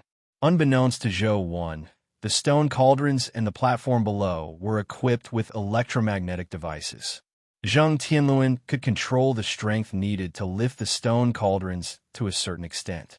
The other projects were also tampered with, but it was done very secretly. Even the teachers didn't know that the venue had been tampered with during the construction. After the comprehensive examination, the venue would be demolished, and it would be even more secretive. All of this was originally prepared by Zhang Tianluan. He wanted to use these means to break into the top 10, but after being exposed by Wei Gu, he didn't dare tamper with his test. Instead, it benefited Zhou Wen. Zhou Wen had inexplicably obtained a reputation of being a genius. When Wei Gu specially came to congratulate him, he had even winked at him. This immediately confirmed Zhou Wen's suspicions of Wei Gu. It was indeed Wei Gu who tampered with it. But why did he do that? Just to rope in a freshman, like me, to join the student council? Zhou Wen was somewhat puzzled. Regardless, Zhou Wen was famous in Sunset College. Over the years since Sunset College was established, there had never been a student at the mortal stage who had such results. As expected of Coach, Feng Xiuyan didn't doubt at all. He believed that this was Zhou Wen's true strength, so he was even more determined to hire Zhou Wen as his personal coach. Although some people had their suspicions, they couldn't find any evidence, so they could only remain silent. Finally, the top 10 spots were confirmed. As expected, Li Xian failed, while Zhou Wen successfully entered the top 10 and obtained the right to enter Providence Palace. Old Zhou, I really can't accept it. Ignoring everything else, your strength is definitely inferior to mine. It doesn't make sense that you can lift the 10th stone cauldron while I can't. Li Xian had a look of resentment. This is fate. What else could Zhou Wen say? Thankfully, Li Xian didn't really care about the spot. All he did was grumble to Zhou Wen. It's not that I'm bragging, but Zhou Wen is really a genius among geniuses. Back when we were in Guide High School, everyone in our school knew that Zhou Wen was a genius. Do you know about ascetic meditation? That's so difficult to cultivate.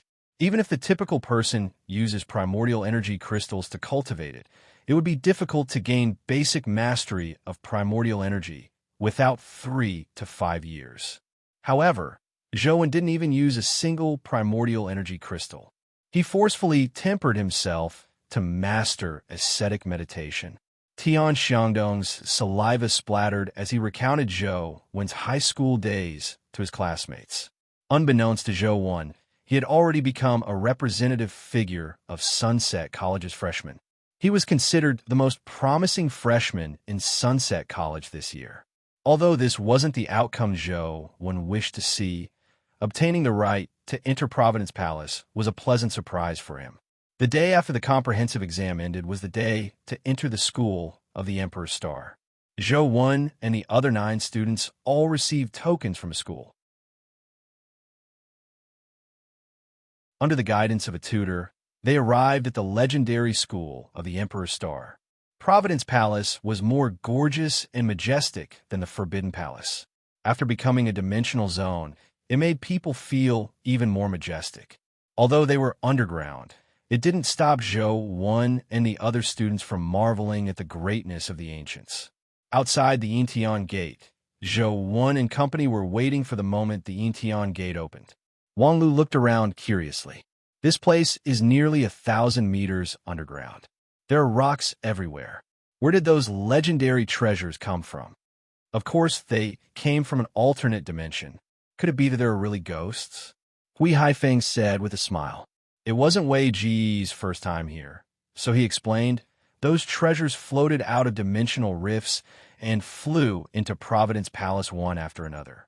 There's no lack of rare treasures, but the typical treasures are at most collectibles that can be exchanged for some money.